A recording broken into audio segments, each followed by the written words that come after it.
Call the meeting to order. Roll call, please. Here. Here. Here. Here. Here. And if you would all rise for a moment of silent prayer or reflection, followed by the pledge of allegiance.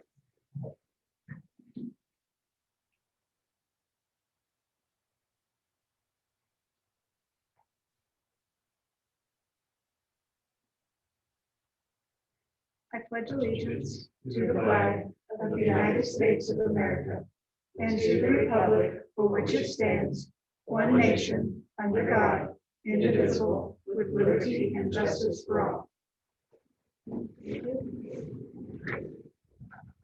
And in response to the COVID pandemic and pursuant to the executive order, we have elected officials and select staff in person, and we have asked the public to join us on Zoom. You'll turn to your packets. We have the minutes from October 8th. Does anybody have any questions or concerns with those minutes?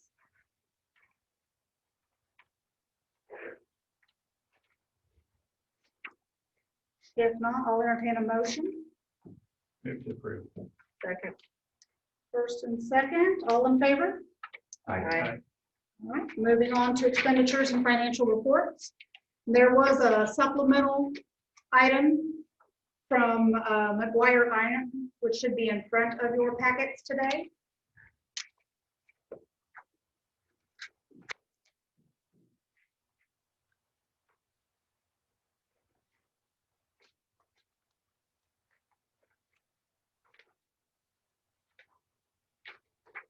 Sam, I've got a question. On the, it has to do with the roundabout. I see that we've got some great rivers on here for roundabout. The contractor on that, have they been paid out entirely? They have some things to do, and they're still going to get to the other sort of lead outs on the, the transition from the curb to the roadway. They added 4 foot to that. Well, did they get them all done? This is, so the curb, not the curb, but the gutter, actually, the flat surface. As it comes out, they took care of it, I know, at least on, headed out eastbound on Hubble. Yeah. The last I checked, which I think was yesterday or the day before, they hadn't taken care of it on the westbound. And I'm not sure on the others too, but. So the only one that we identified for them to fix was the eastbound. Well, the westbound is the same way. I mean, it stops off without sort of merging itself into the roadbed. And I don't know if that's something we can take care of or not, but it's surely going to be it's going to become a hole. We can absolutely take care of it. Okay. So we went down there and staff and the engineers and the contractor, we all did a big walkthrough, punch list walkthrough with them. But that wasn't on it. No, but we'll look at it. Okay. Yeah, because I mean, it's for sure going to become if we don't do something to get a solid surface in there. We'll look at all the references on this. Thanks, Sam.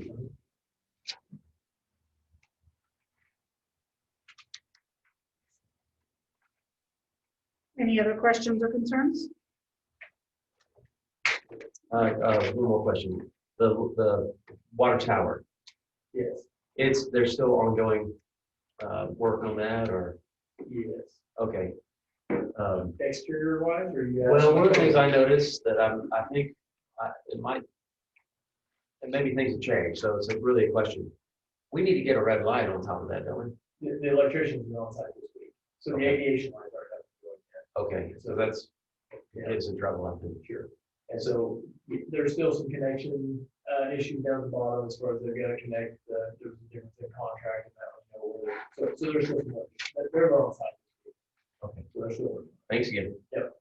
I apologize for kind of having my nose on my phone here, but Wayne texted me and said he can't get the Zoom to work. And so I got some other people tagged on here, but just didn't know what you think of. Okay, are there any other questions or concerns? Not, I'll entertain a motion to approve.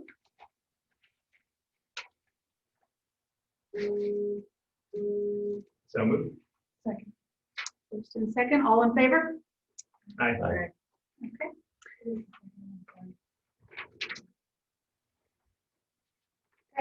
Next on the item is a proclamation for Tree City.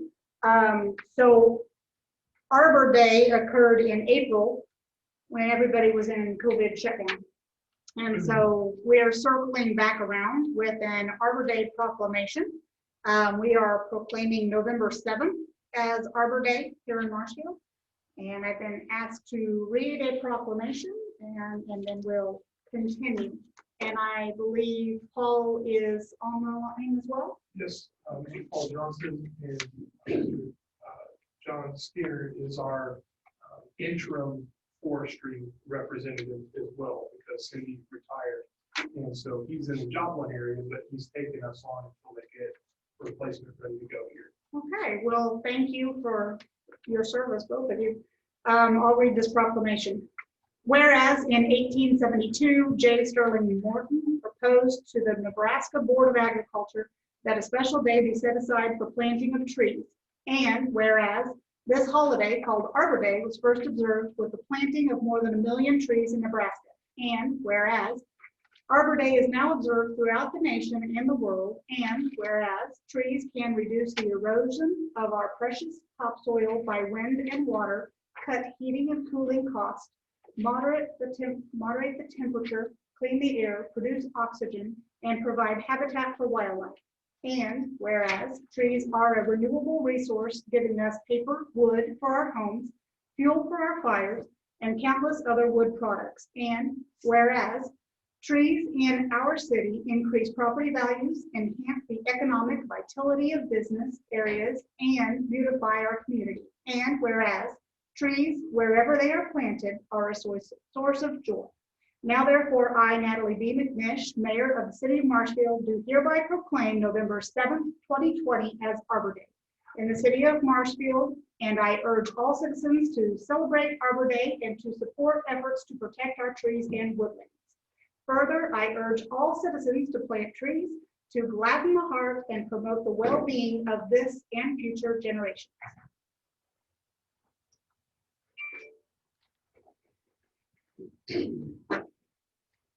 I'll make sure Tree City committee sees this. Thank you.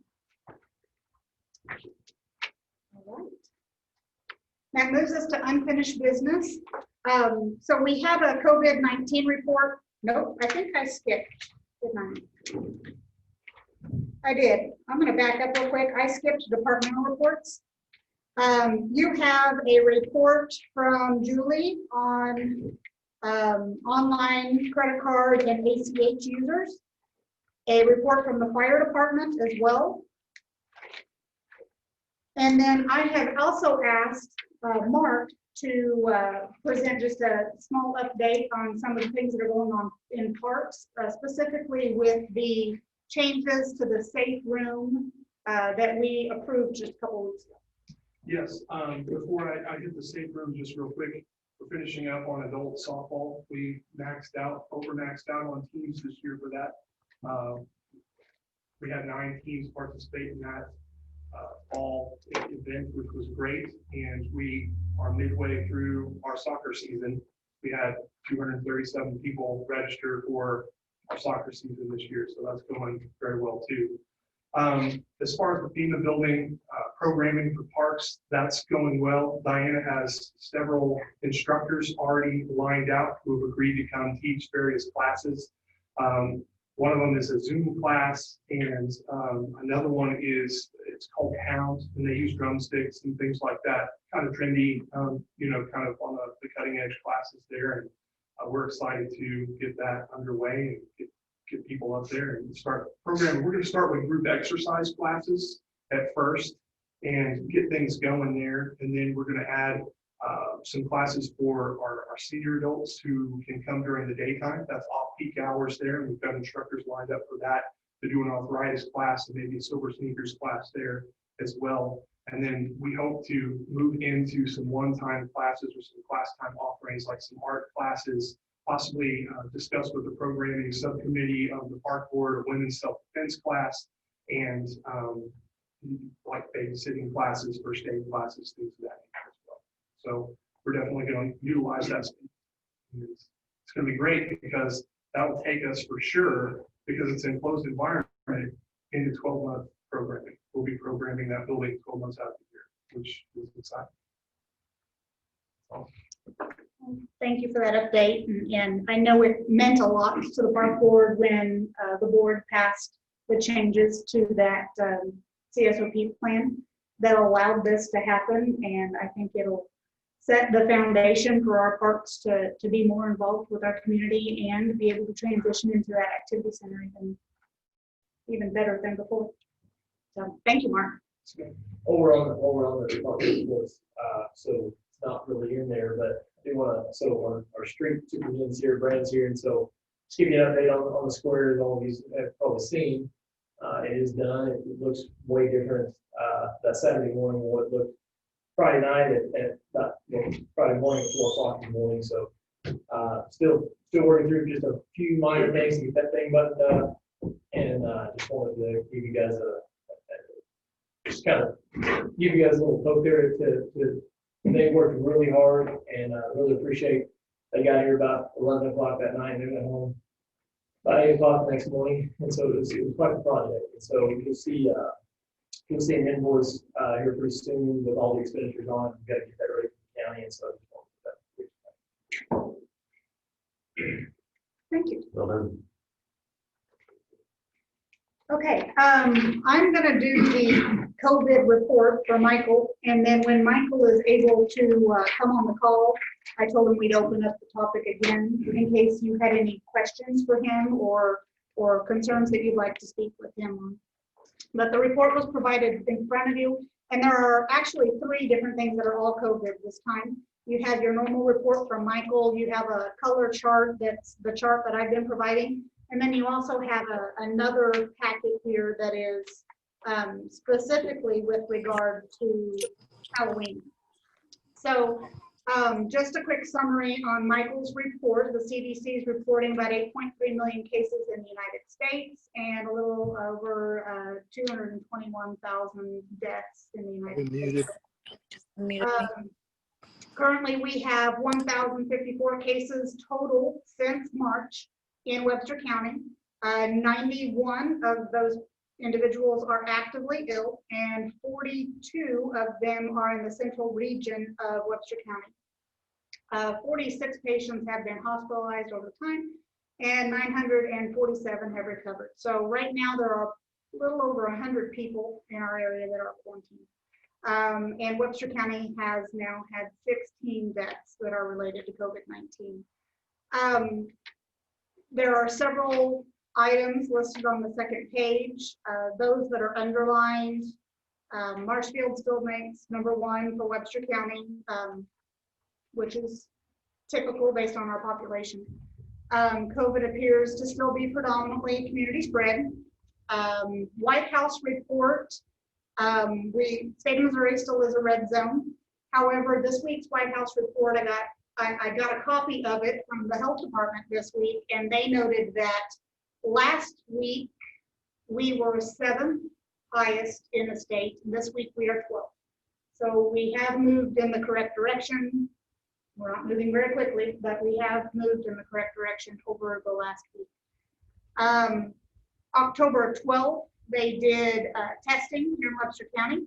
They had about a 15% positivity rate. The next drive-through testing is October 26th, and they're still working out. This says at the Webster County Fairgrounds, but conversations I've had with Michael, it sounds like it's going to be really, really cold on October 26th. And we currently do these in an open air barn. So we are looking at relocating that testing site. The next area down here is guidance for best practices on Halloween. So that is this packet that's included in front of you with paperclip. The health unit discussed Halloween in great detail. And they approved the information that is seen here and have asked that we help educate Webster County citizens to the best of our ability. They've shared some information on Facebook. They've also done a live on that. If you have the opportunity and that platform, I'd encourage you to share it as well. This will just kind of give you some overview of that. Also, he noted that citizens are highly encouraged to get their flu vaccine. Other than that, I'll kind of leave this with you. He notes in recommendations and considerations that, you know, cases continue to increase, which is the truth, and flu season is upon us. Our current hospital capability score has dropped to 5.4. So that is definitely concerning. The other report that is in front of you includes the graph. This shows the total cases in Webster County. That's the orange, and that's total cases since March. The yellow line is total active cases at any point in time, and the green is total active cases in the 4 regions that I've considered the greater Marshfield area. So that's the City of Marshfield, the school district, and then some. And then Michael should be on the call a little bit later, and I'll gladly open it back up for discussion if you have questions for him. Any questions for me on that? Okay. Next item is to authorize mayor to sign on City of Marshfield behalf at closing for city-owned property transfer to Marshfield Fire Protection District. In your packet is the final survey, and so that's been also pilot company, and so this is just like the other 2 properties we did before.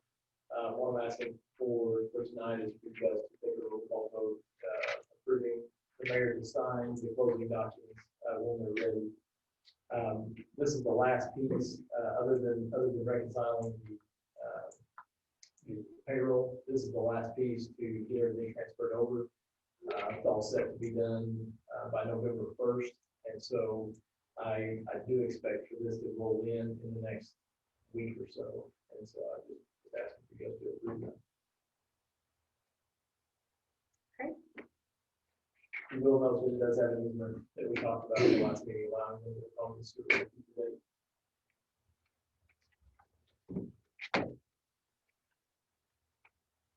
Okay. So do I have a motion to authorize me to sign for this property transfer? So moved. Second. First and second, all in favor? Okay. On to new business. Does that one need to be roll call? I would prefer. Okay. Then I'll back up. We have a first and a second, roll call, please. Yes. Yes. Yes. Yes. Thank you, guys. Okay, and Stacy, if you would please step outside.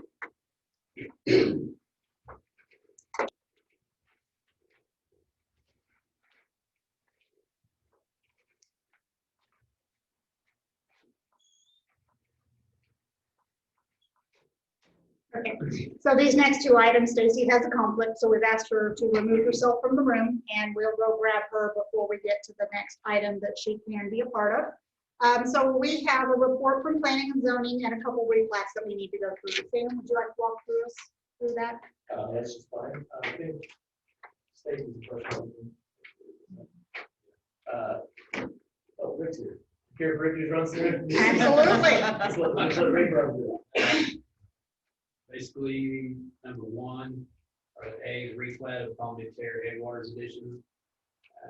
Basically, this is where the Lees have 2 separate properties, 2 lots that they own back to back. They're basically wanting to move that property line back to create a small one and probably sell that small one off. So it basically gives them a bigger 1 lot, and they'll sell off the second lot back. So there was no issue, really nothing other than just to get approval. The staff recommends to go with this one. So it's basically up to you guys. There's no issues with what she's doing here or they're doing here. Do you have any questions on the movement of that lot line? Okay, if not, I'll read the bill. Bill number 2020-64, an ordinance approving the replat of Pond de Terre Headwaters Edition, Marshfield, Webster County, Missouri. Move to approve. Second. Roll call. Yes. Yes. Yes. Bill number 2020-64, an ordinance approving the replat of Pond de Terre Headwaters Edition, Marshfield, Missouri, Webster County, Missouri. Move to approve. Second. Roll call. Yes. Yes. Yes. Okay. Next, Rick. The next replat is the vanilla edition. This is, No. No. No. No. this is property down by, Family. yeah, Hillhurst Park down in that area. Again, it is just another lot line move on this here. Really, it's just pretty straightforward. Again, we want to relocate the lot line to create two bigger lots. That's where that. Any questions or concern on this replat? All right. Bill number 2020-65, an ordinance approving the Tonella Edition, a replat of lots 2A and 2B of the replat of Dill subdivision, Marshfield, Webster County, Missouri. Move to approve. Second. Roll call. Yes. Yes. Yes. Bill number 2020-65, an ordinance approving the Tonella Edition, a replat of lots 2A and 2B of the replat of Dill subdivision, Marshfield, Webster County, Missouri. Move to approve. Second. Roll call. Yes. Yes. Yes. Now we can let her back in.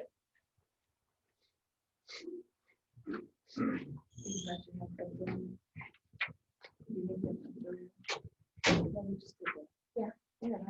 I don't know. It's a day for it. It's okay. It is a day for it. Thank you, Stacy. All right. Let's go on to the ordinance revision on mobile vending units. Okay, just a little history on this one. This is an ordinance that was brought to you guys last year ago, basically for like food trucks. We really haven't had any other than the one that the old Sonic has been even kind of close to what we were looking at. Well, I got approached a couple months ago about somebody wanting to do a drive-through at one of these food trucks, but our ordinances stated it was not allowed. He asked why. We kind of talked it over. We thought we would look into it because he was looking, is there any way we could get this changed? So myself, Steve Deckard of Planning and Zoning, and Scott, we got together and just kind of read through it, and we feel that we come up with a good option for them to have a drive-through as long as they meet some safety guidelines on that. Because I was more concerned of, you got a food truck on wheels and you put a vehicle next to it. We think we've got some things in place to help with that. So basically, it's an ordinance revision to chapter 410.095 mobile vending units, food trucks, to allow for drive-through facilities at mobile vending unit locations in B3 general commercial and to clarify other existing provisions in the ordinance, including placement of freestanding signs at food truck locations, requirements for dust-free services, ensuring walk-up customer safe zones are present, and the provision of restroom facilities for food truck employees. So one of the things was you couldn't have them walk up on the same side of the drive-through. That was an issue we wanted to make sure. We changed, looking at the sign ordinance, that was something we needed to tweak there just to allow them to put some freestanding stuff up because it's not allowed in our ordinance. So we can kind of work that out. The planning went back to planning and zoning. There was no issues with them on this point. Staff has no issues with this point. So just guess if there's any questions I can try to work through if you guys have them on this one. We'll say we do have a second one in town that is also here, so I have two right now that is looking for this possible change. It sounded like it was anything controversial or. We got everybody together, like I said, we got the right people together, sit down and talk about it, and present it back to everybody again, go back to you guys. That's really what's spurred it on, the second. Right, the first one was like, okay, didn't have anything to gain by it. The second one, we had another request. from them, total separate vendor, and then a matter of days, so it's going to go back and sort of so you get the words,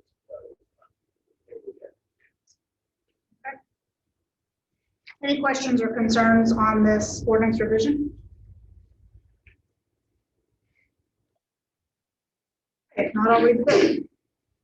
Bill number 2020-66, an ordinance amending chapter 410, section 410.095, subsection C of the Marshfield City Code, being an article pertaining to the supplementary zoning regulations, being a section regulating mobile vending units, standards, and criteria. Move to approve. Second. Roll call? Yes.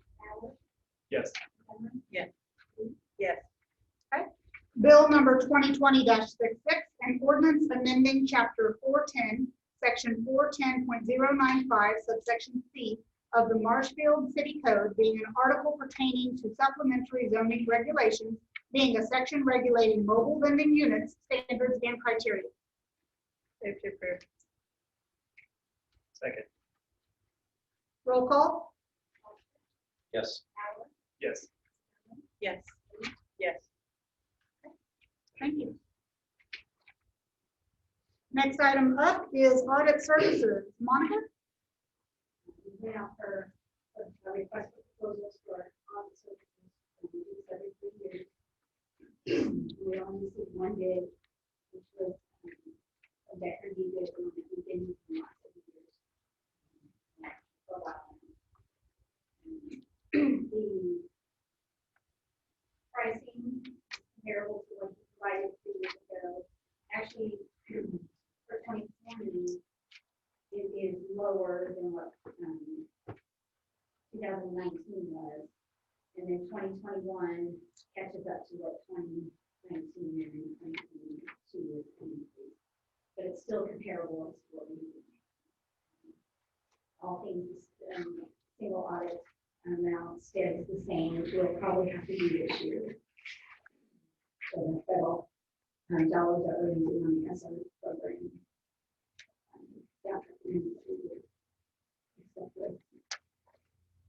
Was this reviewed by the finance committee as well? Yes. And then you pay it. Okay. So we have staff and citizen finance committee recommendation on this. Do we have any questions or concerns? If not, I'll read the bill. Bill number 2020-67, an ordinance authorizing an audit engagement letter between the City of Marshfield, Missouri and Decker and DeGood PC for auditing services for 2020, 2021, and 2022. Move to approve. Roll call, please. Yes. Yes. Yes. Yes. Bill number 2020-67, an ordinance authorizing an audit engagement letter between the City of Marshfield, Missouri and Decker and DeGood PC for auditing services for 2020, 2021, and 2022. Second. Roll call? Yes. Yes. Yes. Yes. All right. Next up is the health insurance proposal, and Monica, and we have Sean as well. Yes, I just unmuted. There you go.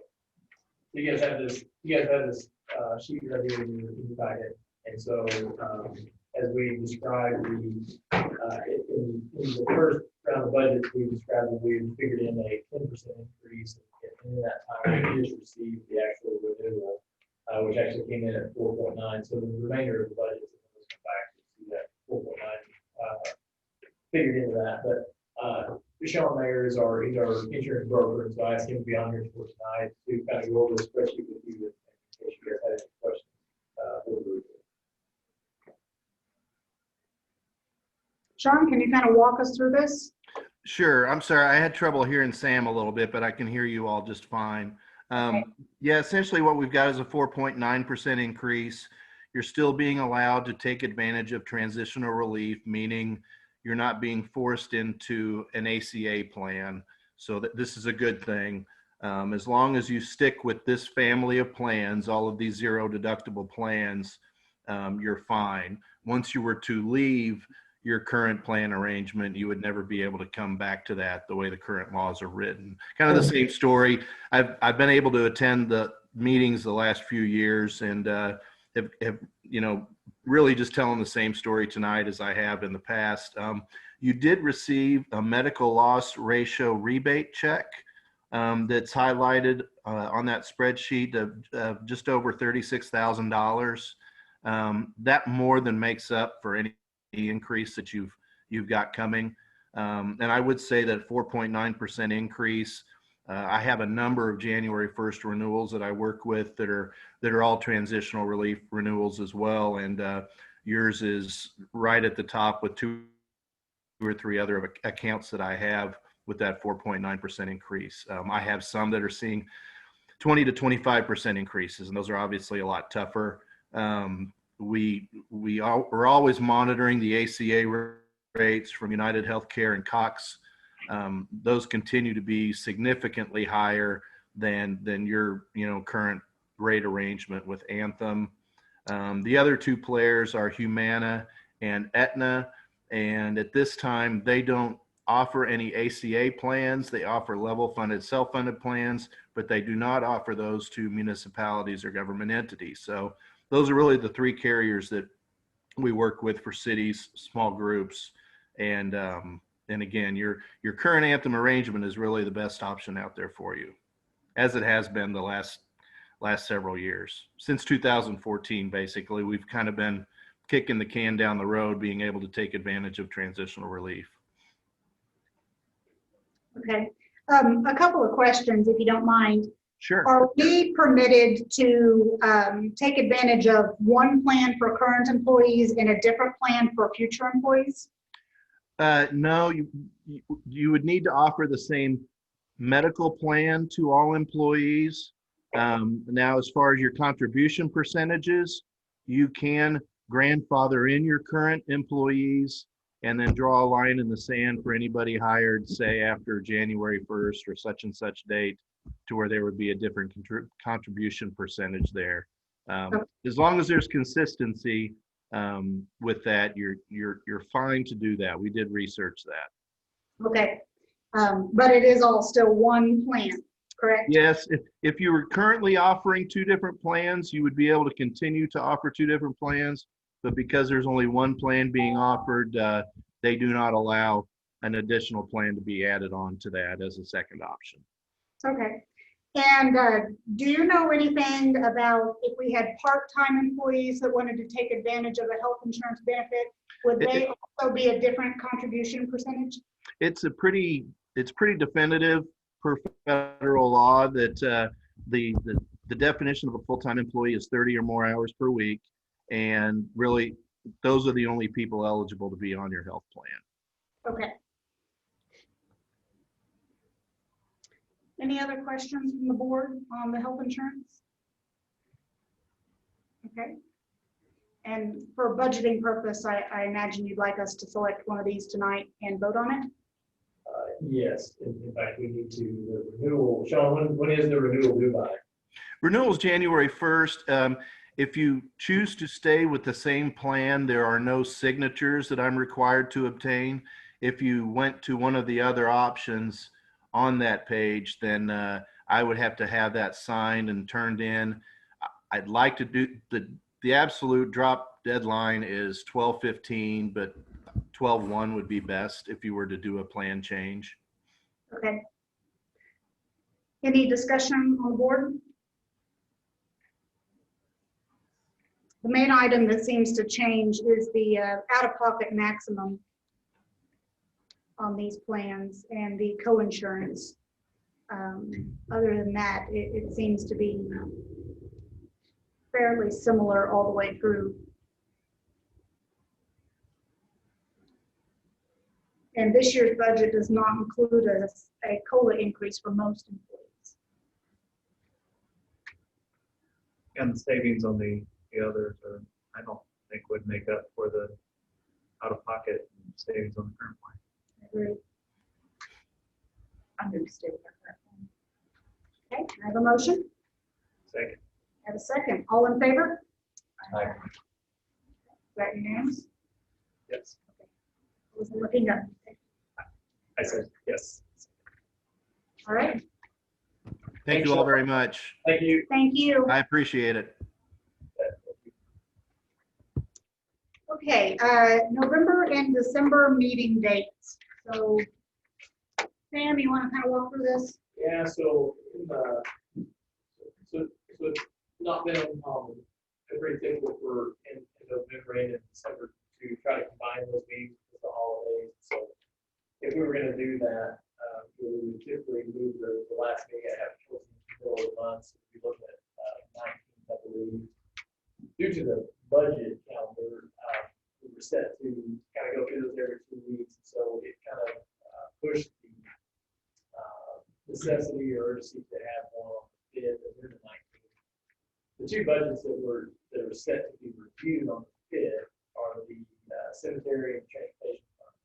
Transportation fund is the cemetery. You guys will have tonight if you have already, but the transportation fund is not quite ready yet. We're waiting on some numbers from ODOT for the current interchange project, engineering fees, and so that one's still we're still working on that one as recently as this morning.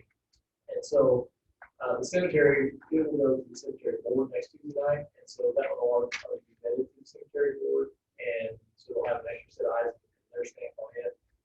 So if you guys wanted to go ahead and combine all that into the 19th meeting, as far as from a budgetary standpoint, I don't think that the transportation fund and the cemetery fund really add that much length to your meeting if you were to do that. If you want to keep them separated and you want to still have a meeting on the 5th and the 19th, I'm fine with that. There may be a cause for having a special meeting in there anyways, if we have to, but really just fill that option up if you guys have to. I'll add a reminder, we have set a special meeting on the 4th for city administrator. So it's whether or not we want to do a November 5th meeting. Or do we want to double up on budgets on the 19th? I'd rather double up. Okay. I would too. And a reminder, the other ones that are on the 19th would be like the parks would be a pretty healthy one, right? So I will tell you, it'll be pretty in depth and long portion of the budget.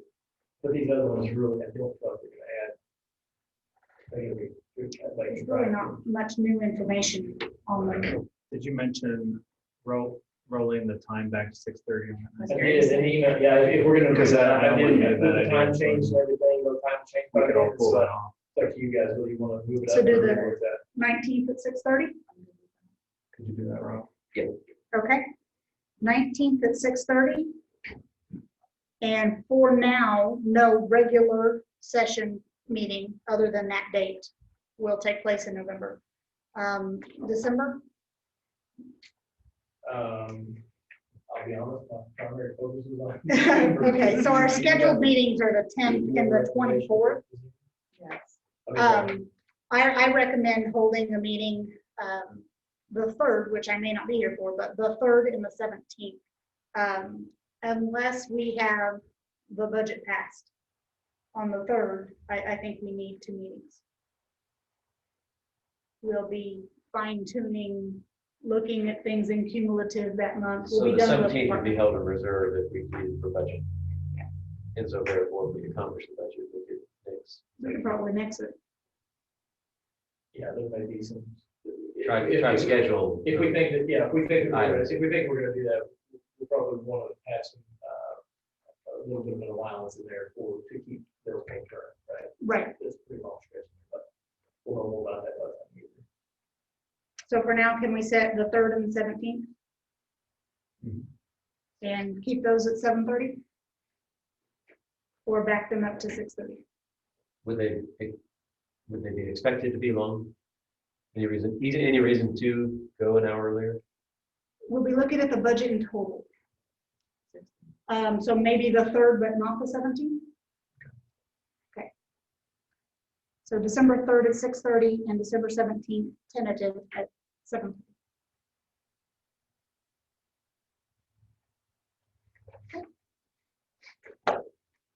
And the 4th, that's 7:30? That is at 7. So, Let me find it. no, November then. Yeah, November 4th, 7 p.m.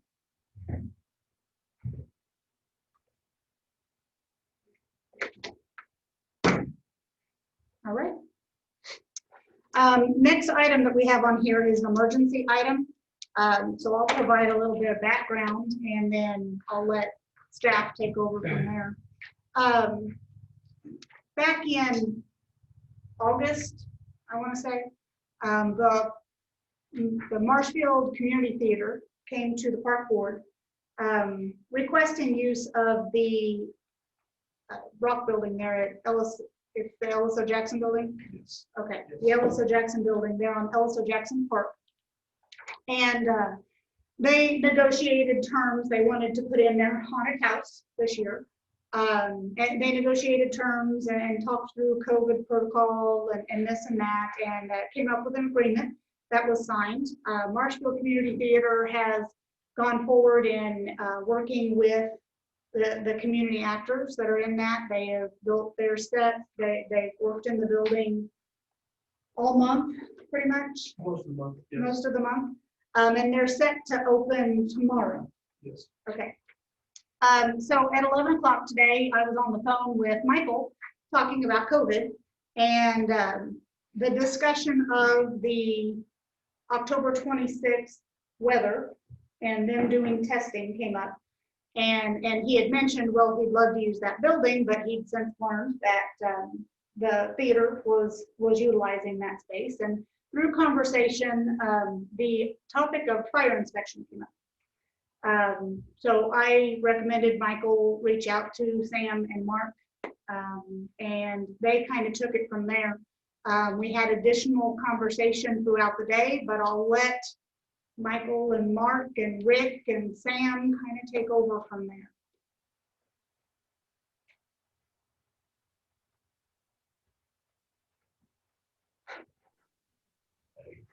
There's nothing in the packet.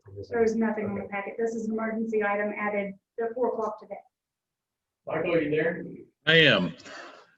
So yeah, Mayor McNish had that was accurate about how this today is unfolded, and it's continued to unfold as we looked into this today. So once I started looking at the codes and how this would what class it would fall in. I initially thought it would be an Assembly 1 or an Assembly 3. Assembly 3 appeared to be the most accurate. But when you started looking at it, there was things that did not fit just because of the way by which a haunted house operates. I didn't understand how it would work. So I did some further research, and turns out that there's a code that's literally buried in the code book that I was never aware of and never heard of in a conference or training or anywhere. It's referred to as the Special Amusement Building. And there are several references to it. And this research, again, it was pretty much designed for this point, for haunted houses because of the unique situations that exist there. In other words, small passages that would not comply with code, low lighting or no lighting that would not comply with code, maze format, meaning that exits aren't readily available to be seen. And so this code was developed pretty much for that purpose. It is an extremely restrictive code. I was concerned when we were looking at assembly code because, as many people know, that's a very restrictive code. And this goes much further. So basically the assembly code applies, and the special amusement building sections also apply in the case of a haunted house. And so while there's several things, and I did meet with them at 6:30 tonight to do a walkthrough inspection of the facility, looking at it from an A3 standpoint for that purpose, because I know the answers to the special amusement building code. The special amusement building code requires that any building used for that type of purpose that is 1,000 square feet or greater must have fire suppression sprinklers. And they can have temporary water supply instead of permanent, but anything that's greater than 1,000 square feet, which that facility would be. Second, it requires interconnected smoke detectors that alarm into a single station. So basically a relatively intricate smoke detection system to exist in those buildings. So realizing neither one of those exist, and both of those would be expensive and time consuming, while they yet still apply by code, I looked at A3 and see how we would do there tonight as well. And looking at the building tonight, I saw several things that's going to give us some problems, and I spoke with them in general tonight about what some of those were. We did have a few electrical things that will have to be dealt with. That could be some portable fire extinguishers and things like that. Some of the bigger items that's going to have to, in order to meet code, would have to happen would be exit signage that's illuminated, because again, it's a maze in there. They've done an exceptional job of making a very nice haunted house, and an exceptional job of making a maze to make it entertaining, but it also, I'm relatively familiar with the building and been in there several times, and it didn't take me long to not know where I was at in the building or which way was which, because of the manner they've got it completely blacked out with bisqueen, and they've put up partition walls and made it into a maze, which leads into the emergency lighting. So if something were to happen in the building, there is no method by which lighting would occur that people that would be in there could figure out how to get out of there. Which is problematic and also a code issue. On top of that, we have some flammability issues. The code calls out that flammable fabrics have to be, or fabrics have to be non-flammable. The 2x4 walls that they've used for partition walls are covered in cardboard, painted cardboard. That is completely throughout the whole building, and what isn't covered in cardboard is covered in black bisqueen plastic, so both of which are very flammable and would cause a significant issue. And there may be a mitigation to that with spray. I don't think you can spray bisqueen, but the cardboard possibly, and the fabrics that they have, which there's a multitude of different fabrics that would be flammable, those possibly could be sprayed. There is a spark room by which they use a piece of rebar and a 12-volt battery across some welded wire panels to create sparks in one area as people walk through. And looking at that, it was throwing sparks as far as 4 to 6 feet over into some of that bisqueen, which again kind of caught my attention as a potential issue as well. I'm looking at my notes as we talk here. There's some other things that I need to look at in code that I would need to address in code tomorrow. But the biggest thing that I see is I don't know any method that meets code for them to not, for the section in regards to special amusement buildings to not apply to them. I've actually, I don't know if you got a copy of the codes. I emailed those out today. I don't know if they're in front of you or not. But I can read some of that if you would like. But one of the other things is by code, we got to have an operational permit, which wouldn't be a big deal, but permit would have to be issued according to the code upon inspection. The alarm, fire suppression, and then travel to exits was probably going to be okay based on what I saw today. But the fire suppression and the smoke alarms, along with emergency lighting and illuminated exit signs, are going to be the big issues that I see. Okay. So this is supposed to open tomorrow. We have talked in some detail to try to come up with additional ideas. Michael is not able to do anything outside of code. So at that point, you know, he has to follow that to the letter. That's his job, and I appreciate that. But we did start looking at, is there any other possible solution for some of these items? One item that was brought up was having the fire department on site at all times when the facility is open. Obviously, there is a disconnect that happened on the city side, where we have had the contract and the reservation for some time. Communication just didn't happen. We probably would have done a lot better to have Michael involved in the build process. Probably done better to have had the inspection occur before 6:30 tonight. But that is what it is. We have looked at having that fire protection district on site, and that take over for the fire suppression system, which obviously could not be integrated in any way, shape, or form into that building before tomorrow. The fire protection district is willing to provide that service on site, as long as they can find the employees to staff it, but we will need to put the bill for that. The other items that are on Michael's punch list, I don't know how much the fire department scene lighting would work as emergency lighting. And I don't know how much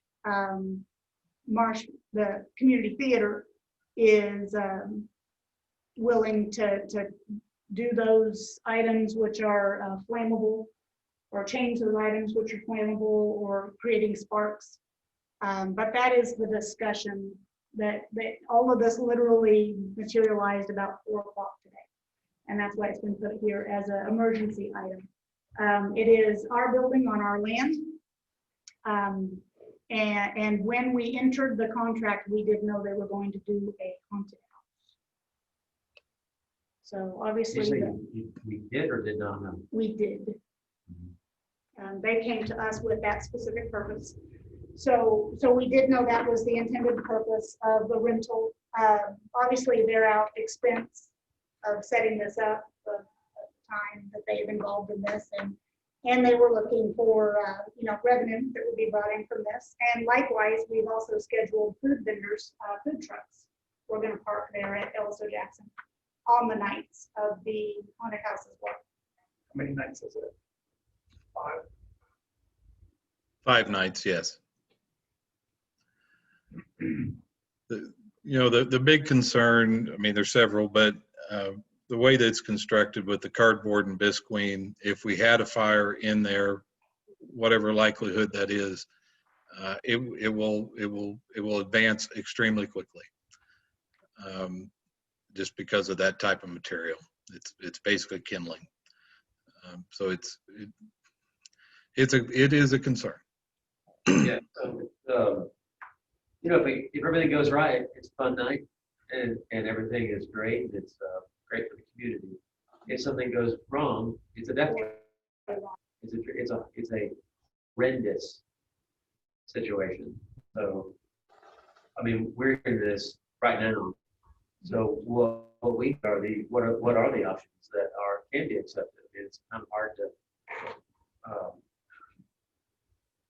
What do you expect from the board from this moment You have, for something that is scheduled to start tomorrow? yeah, you're asking the exact same questions I've been asking since 4 o'clock.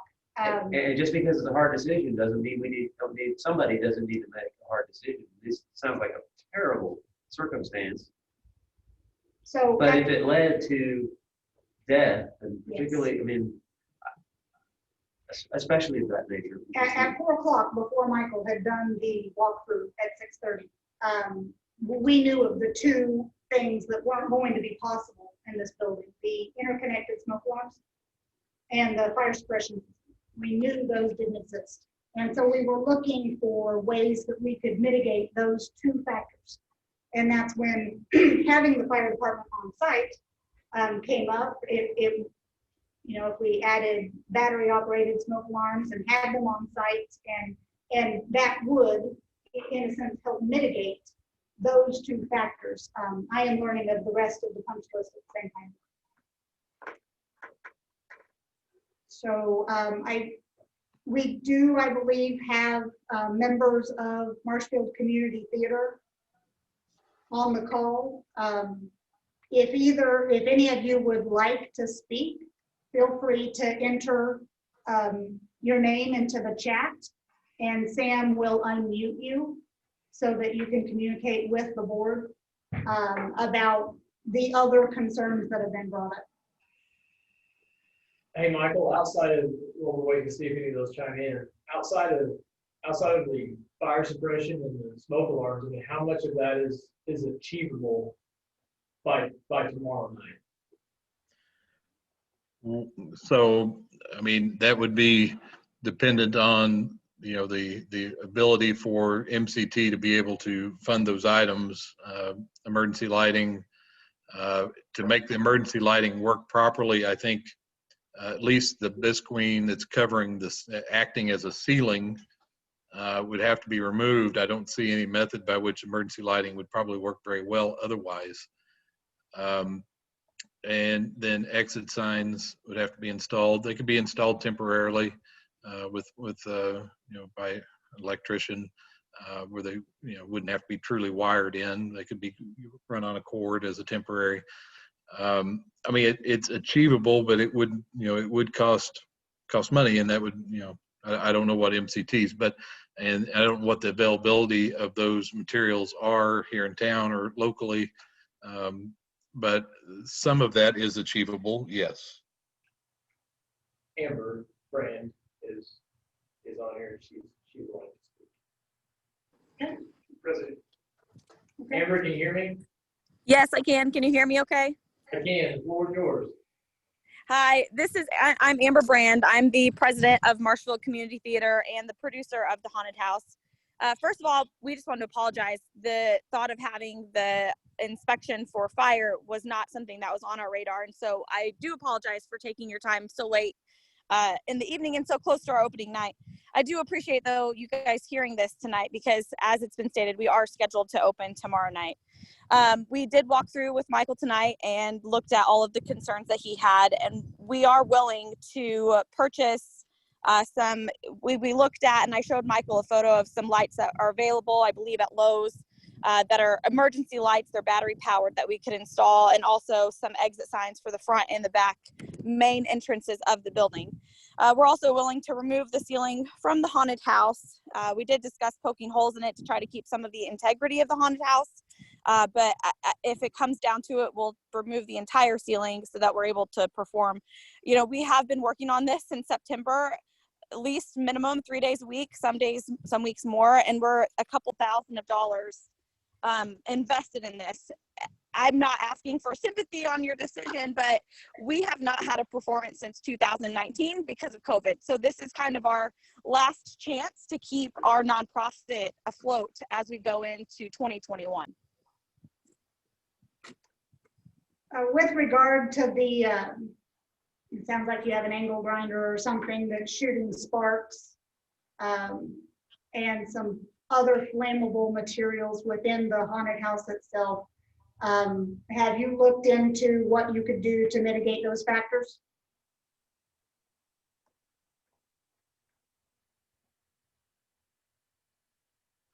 Oh, I lost it. Oh, there I am. I'm sorry. Of course, this whole time I've lost my connection now. So yes, the spark hallway, we can remove the spark and just do the noise without the spark. As far as the cardboard goes, I think that's where we're kind of just in a pickle, because the cardboard is the walls of the haunted house, and that would essentially be removing all of the walls. You know, we can look for some type of flame retardant to put on the walls, but I don't know the cost of that. And honestly, at this point, like I said, we've spent several $1,000s already. I don't know what that looks like. Okay. So I guess we're asking, is there any interest in having the fire truck on site at all times of operation if they're able to meet Michael's punch list? Yeah, well, for me, it would be, there's no other way. Okay.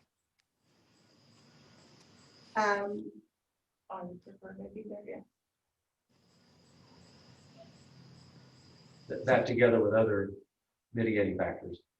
Right, But definitely without sprinkler system, and given what we are now informed is the situation, and certainly that's not taking away from the shame that it's at this moment, and, right. and certainly understandable that it's a big hardship, but I mean, the safety of, I can't help but think, especially of little kids, right? Yes. Yes. I can't imagine a horrific situation that might occur in the possibility of it. Okay. And then if it did. So for me, and I'm not saying at a minimum, but without the fire department there, I'm not in. Right. So the fire department, and we are going to look for a vote, because it's going to be whether or not the license is issued in connection with this. Is that correct, Michael? You said something about a license. We do have to issue a permit per code for a special amusement building.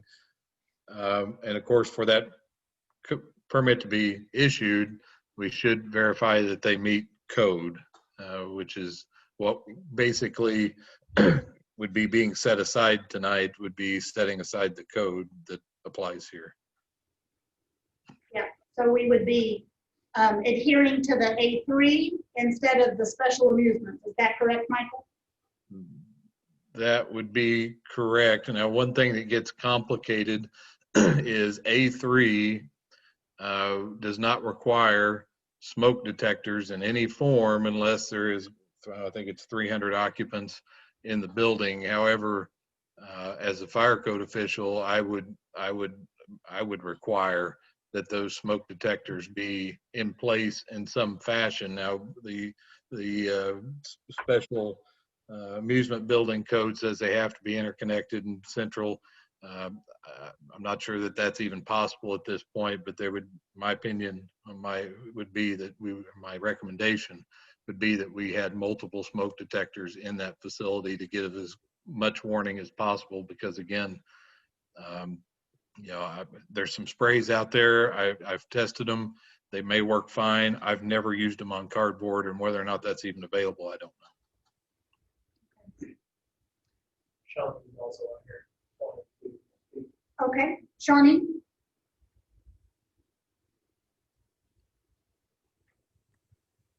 Okay, hello guys. I'm just thinking out loud. I know everybody is trying to come up with ways to solve this problem.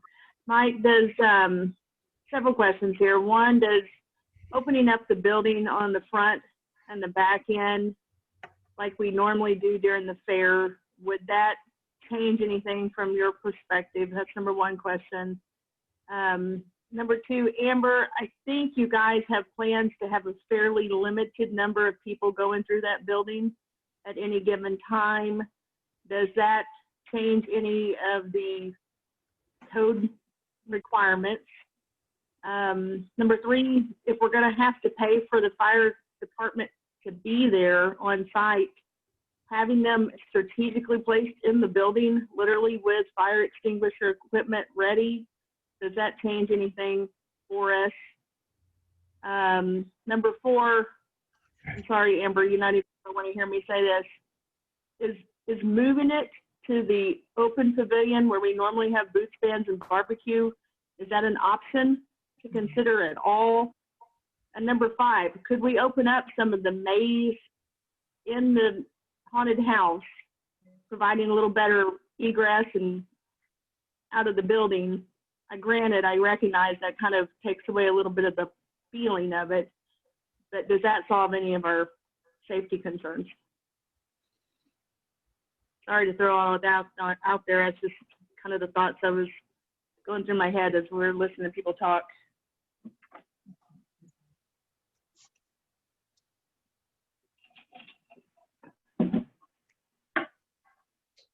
Michael, do you have anything on any of those points as far as opening the doors? Yeah, the doors, according to Amber tonight, those doors were going to remain open, Okay. which is a double-edged sword, right? So it makes it easier for egress, but it also makes it air coming in and ventilating through the structure. So if we had a fire, it would actually expedite by which, how fast it moves.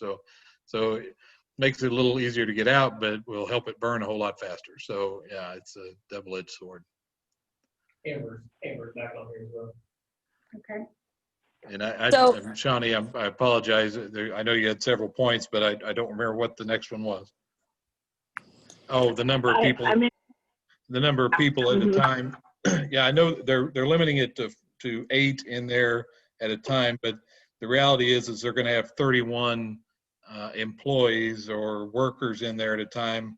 So we're still having approximately 40 people, up to 40 people in there at any given time, which is still a pretty significant number. Or the question that I've got about the folks that are going through, limited to 8, and is that a group of 8 or 2 groups of 4 or individuals going through meandering at their own pace, unguided? I'll jump in if that's okay to answer those questions. So they are groups of 4 and they are essentially guided through each room, not a guide set for each group, but the actors in each room kind of push them through. So they're never left to wander. So they're groups of 4, no more than 8 at a time. So once they're about halfway, the next group of 4 is sent through. And so, yes, the doors are open, front doors and back doors, from the time that we all get here until the time we lock them. Moving it at this point would just be as easy to cancel it. I mean, like I said, we've spent months building this, and if you've been inside, and I know some of you have, it's just not possible to move it. I can't remember, Shawnee, I think there was maybe something else in there, but. I mentioned having the firefighters in the building stationed.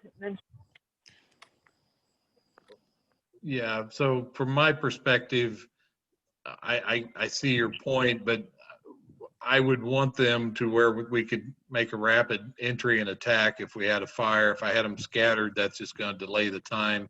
Yeah, I mean, potentially we might get on it quicker with an extinguisher, but if we didn't, then I've got my crew scattered.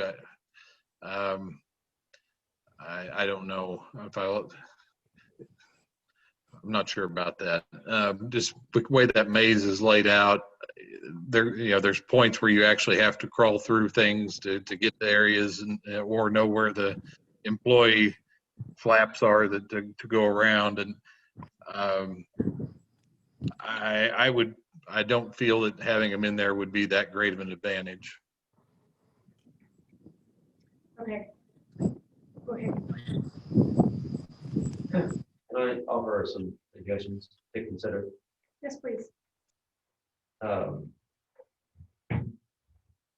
Just finish this last note here. So again, based on just the discussion we're having tonight and feedback from Chief Taylor and understanding the situation that's set up and who's going through and how many people are there and so forth. Here's some points that have been brought up that would sort of get me closer to, because I'd love to see the thing happen. Right, and I think that would be great for the community and for the community theater. And we're very, very fortunate in this community to have that community theater organization. It's just tremendous for us. So here are some things that would make me more comfortable. One is, it's already been discussed, having fire trucks. And then together with that, it was also discussed, I mean, just there at the last of that discussion was, well, maybe the fighters could be actually inside. I understand, and Chief Taylor's thought about, well, they need to be positioned where they can be more strategic on attacking a fire. And so, and that makes sense to me.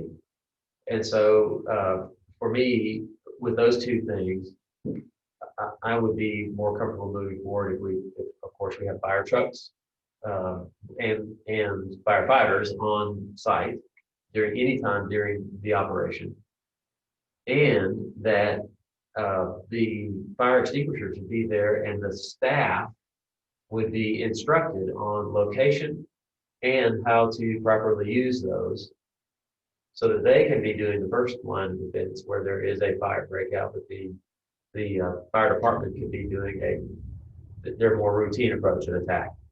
That's the way I took it. The smoke detectors, it's already been said, well, they're going to try to take care of that. So let's make that part of this contingency.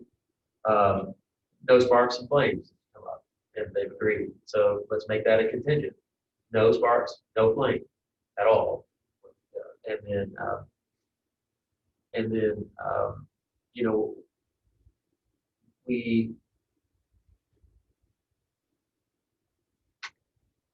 I was trying to think about people being guided out, right? And it was discussed that there are going to be 8 people at a time, 2 groups of 4, but not necessarily somebody leading that group. Mm-hmm. I would like to see either somebody who is leading that group that, you know, under these conditions, right? These are special conditions. So under these conditions, somebody with that group who is well oriented and would have no trouble in any place they are, because they're more right, and everything else, and the lights coming on. You know, I think the emergency lights, that's another item. We've got to have some way to have emergency lights. But you know, the staff is going to be, particularly those who have built it, are going to be less disoriented, potentially disoriented in that kind of emergency, but less prone to be disoriented. And somebody needs to be dedicated to each group or in each of the stations. If somebody knows they're the ones in charge of getting who's ever in their where they call stations, whatever, their rooms, their scenes. Somebody for every scene who knows it's their job to get whoever guest is there out the most, you know, expeditious way. Those kind of things would maybe others could offer additional ones, but that's what I think would get us closer to being able to. The removal of that ceiling. Right. Would it be possible, the ceiling, to like cut portholes every, you know, so many feet, so that maybe the feel of the ceiling's there, but there's still ample room for light to get through in an emergency? I've got 2 on the street.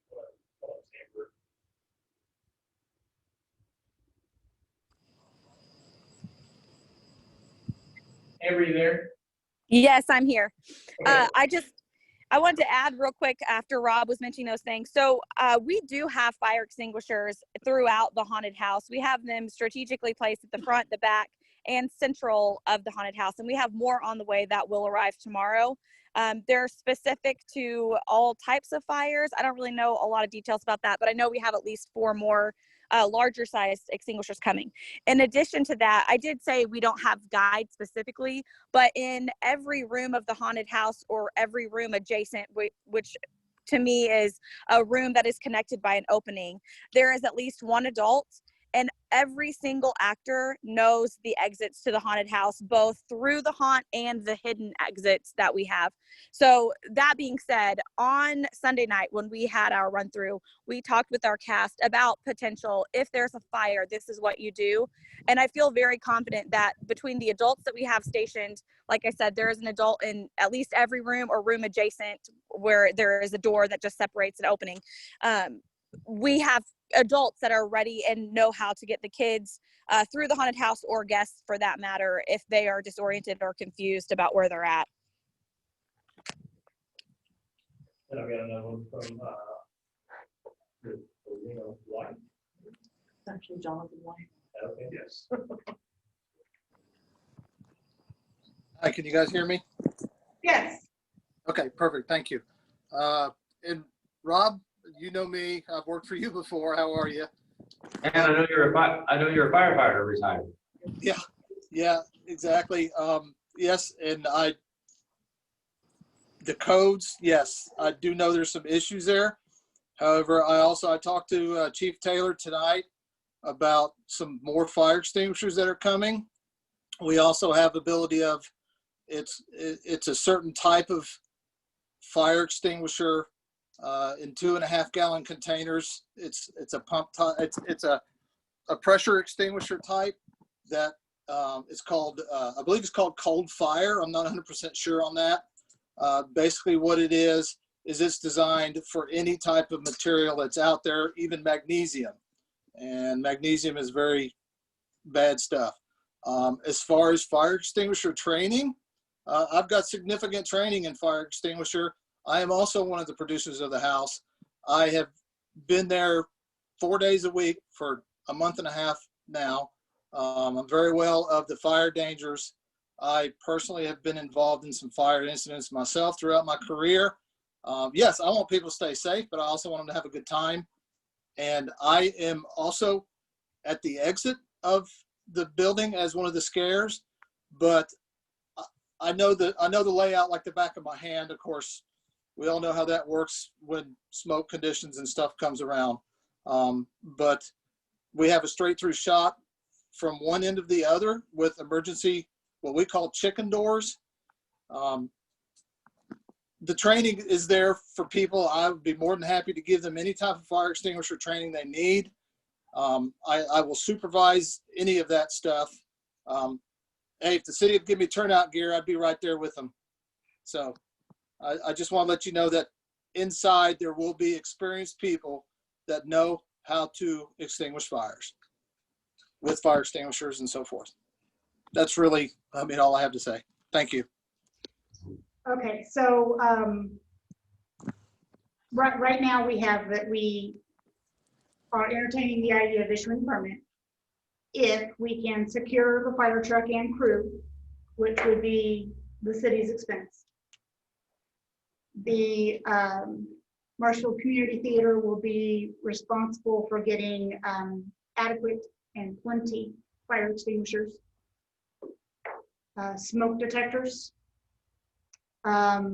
removing all sparks or flames, ensuring that all staff understand their responsibility for guiding guests out of the structure if there's an incident, for procuring emergency lights, and for, right now I have removal of the ceiling. Do you want to be more specific on your portholes idea? I don't know. I mean, I was just, if it was possible, if that would really take away from the experience, I mean, I don't know, I've not seen it. It would be possible to cut in little windows or whatever, every so many feet that would provide adequate lighting, or would that destroy the ambiance as well?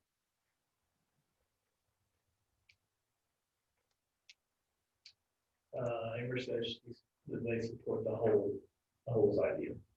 Like they're back on here. It's funny you suggest that, because that was one of the things that I suggested is, could we put holes every so many feet in our ceiling to keep the integrity of the haunted house, but also once those emergency lights go on, allow the light through. And we also said we would be more than willing to provide flashlights for every single room in case of an emergency that we needed them. Those emergency lights kick on, our flashlights come on, and we can carefully and successfully get everyone out. Okay, I think that's a good one too. So we have removal of ceiling or adequate portholes is what I have currently. Moonroofs, yeah. Exit lights and signs need to be visible, and flashlight in all scenes.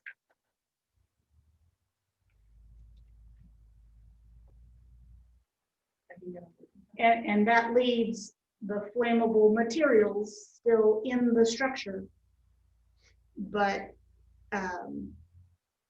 is perhaps adding mitigating factors to extinguish a fire if it can. And I just want to interject there. I really think it's important if there is a method by which we can decrease the flammability of that cardboard, because again, it is from front to back. There is, I wouldn't even guess how many square feet of cardboard are there, and that bisqueen that we were talking about overhead. I don't know that we can do anything to mitigate that if it's not removed. The cardboard possibly could be sprayed. We'd have to do a little bit more research, but that's a possibility that it could be treated with a fire retardant, but I think that's important. So you want to add that the cardboard should be treated with fire retardant? Possible. Sure. Yes.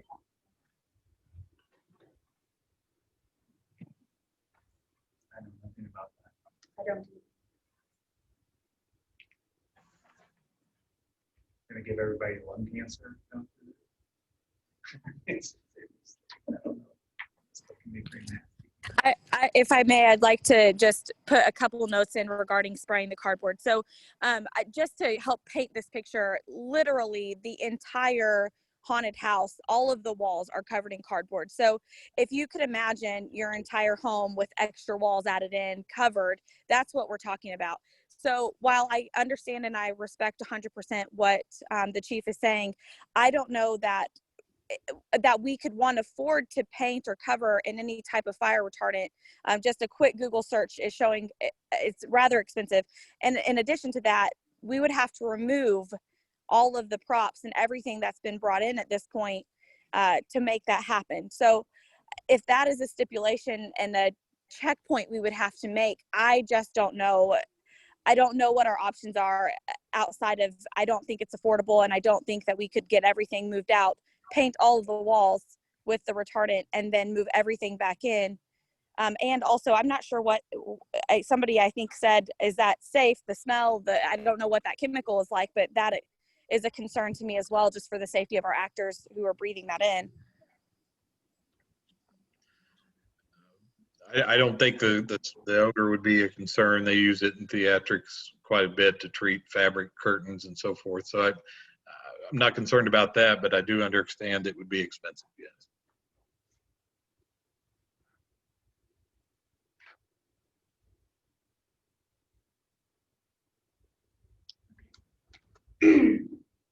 So I am looking for a vote.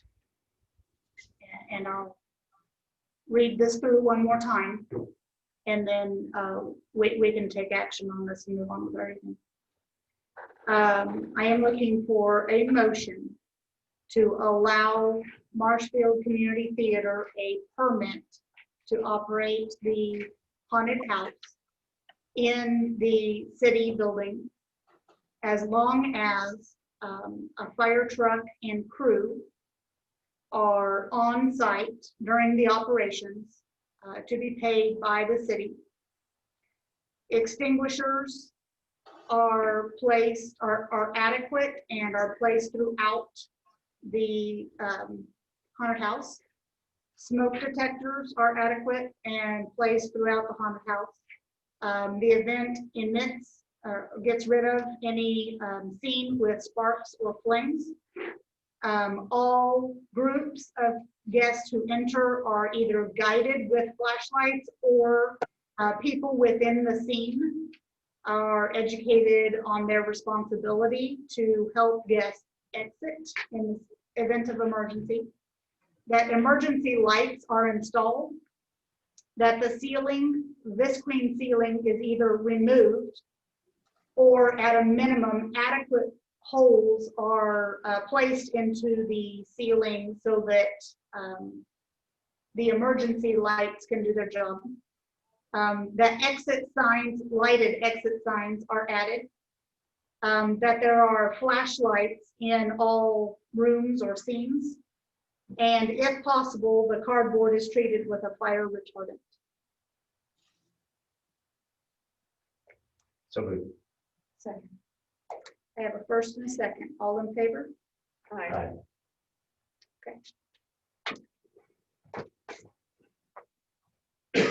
Staff, if you would keep us apprised to this as it takes place tomorrow. I will be out of pocket from 8 until 4:30. So I will not be able to communicate with you all during your process tomorrow. Everybody on the call, thank you very much. Thank you. We really appreciate you hearing this tonight. Good luck. Mayor, if I may, there was, as I mentioned at the beginning, there were some housekeeping items, some electrical issues that need to be done as well that would be in the code. Does that need to be included, or since they're already in the code, be expected that they would be dealt with? Is it from the building standpoint? I'm sorry? Is it from the building itself? We found a breaker that was being held open with some kind of device that apparently had been tripping. Yes, there was stuff like that. We need to take care of it. So Let's just- the city can address that tomorrow? That's on us, it sounds like. Okay. Yeah, that needs to be taken care of too. Thank you, Mike, for reminding us of that.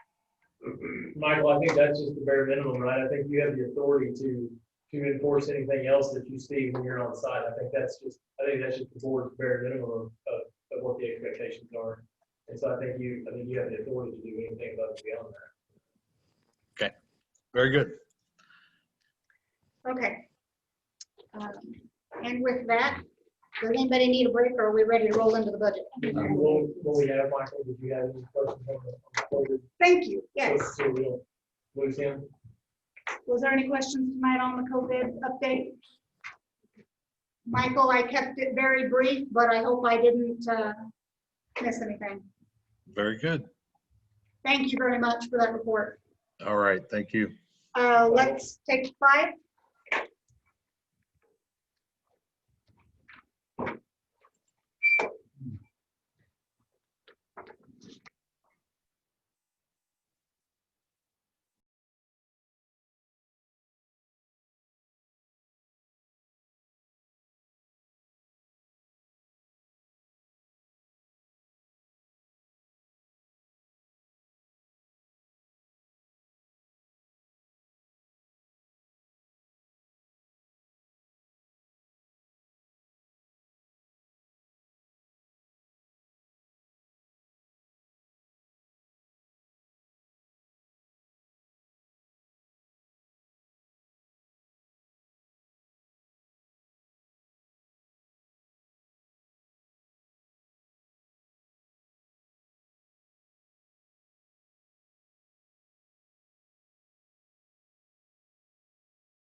All right, we're all back. All right. Let's get through this. All right, 2021 budget. Monica, would you start with the finance advisory recommendations on the previous budget? Yes, there's a letter in front of you that outlines what the finance advisory committee said after they reviewed the budget sheets. Basically, they were in agreement with the operating budget. They basically said that they were straightforward, prudent, and scope based on prior years with no red flags or concerns. We did discuss the growth areas. And in discussing them, though, we advised that those growth areas would be brought back to the Board of Alderman first, and then they'll be brought back to the Finance Committee. But they did recommend that, which we are in the process of doing, a capital improvement plan to be created so that 3 to 4 years worth of growth area expenses could be looked at, so we would understand the volume. Okay. Any questions about the finance committee review of the previous budgets? Okay, if not, we'll turn to the 2021 budgets that we're going to review tonight. So these are all portions of the general fund. General fund is the one fund whose revenues can pretty well be used for any purpose. There are a few specific funds or specific revenues that can only be used for a specific purpose. And you will see some of those revenues in specific departmental budgets. So we review the general fund as 6 distinct different departments: animal control, court, building, street, police, and general administrative. As we go through these, I'll do them in a similar fashion as I did last week or last time we met. We'll review revenues, we'll do expenditures in sections, and then we'll talk more in depth on capital expenditures. So any questions on general fund budgeting before we dive in? All right, animal control. Animal control revenues are fairly insignificant to our budget, but they're stated there. Do we have any questions on revenues? Okay, skip the surplus and deficit side. If you'll take expenditure line 6010 through 6014, that represents employee cost. This is an allocation of about 9 different employees. We have how many employees that are certified now, Sam?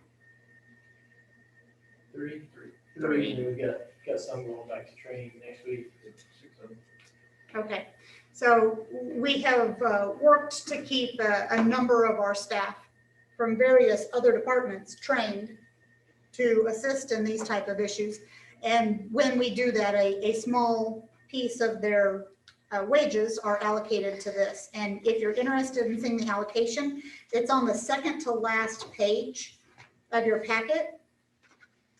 We've listed all the 2021 allocations, and you'll see many of them are fairly small, 2.5% to 5% of the salary. Any questions there? I will make another note that this group insurance amount that's in here reflects the 10% increase that we always start off with our budget. Oh, this one you fixed. Okay, so these are the 4.9% that was discussed today. Thank you for correcting me. The only fluctuations that you'll see is in the rest of these budgets, you'll see throughout the rest of the year will be the insurance, the property line. The property line still isn't in. Okay. Lawyers and everything like that. Okay, if we'll take line 6020. I'm sorry, the what is not in? The property and liability insurance, it still has an increase figured in there, but we still haven't bring it back. Gotcha. Okay, line 6020 to line 6035. Any questions through there? If not, let's take line 6045 to 6097. The main budget line in there is our training and safety. We had plans last year to get several more employees trained. That was canceled due to COVID. We're going to try again. Go back up to 6023. Okay? Is that computer maintenance? Yes. Okay. We've got something going on there. Just allocations of some computer. On a larger scale? Okay. Line 6231 to the end at 6971. Any questions there? All right. If not, let's run into capital expenditures. If you'd like to walk through capital expenditures, and then as we talk about these, I think it's also important to outline what our current operating structure for animal control is, and how these would change that. Sure. And so if you were to go back years and years worth of trending, you would see that our expenses used to be quite a bit larger than what they are now. But basically what we respond to now are just aggressive animals only. We don't and to dog bites or cat scratches or bites. We don't respond to animals running at large calls. We do not during the day, if there's a call for an aggressive animal, then our trained staff will peel off from what they're doing, and they'll go respond to it. If it's after hours, then our police department, they respond to it and deem whether it is aggressive or not. Once they deem that it's aggressive, then they will actually ask for our other employees to be dispatched out. Like I said, we do respond to any bites and scratches that puncture the skin. That's just a I guess actually a MAC and a NAC rule that you do that. And so anyway, when you look at these expenditures, that's the response that you see. The other thing that we do respond to is unregistered pit bulls. And so outside of that, we'll respond to just a normal everyday animals running at large. So everything I just described is what the expenditures that you see. So anytime if we adjusted how what we responded to, then that's when you get down into these capital expenditures. And so obviously the first one up in there is a full-time employee with their wages and benefits. It's kind of or part-time employee.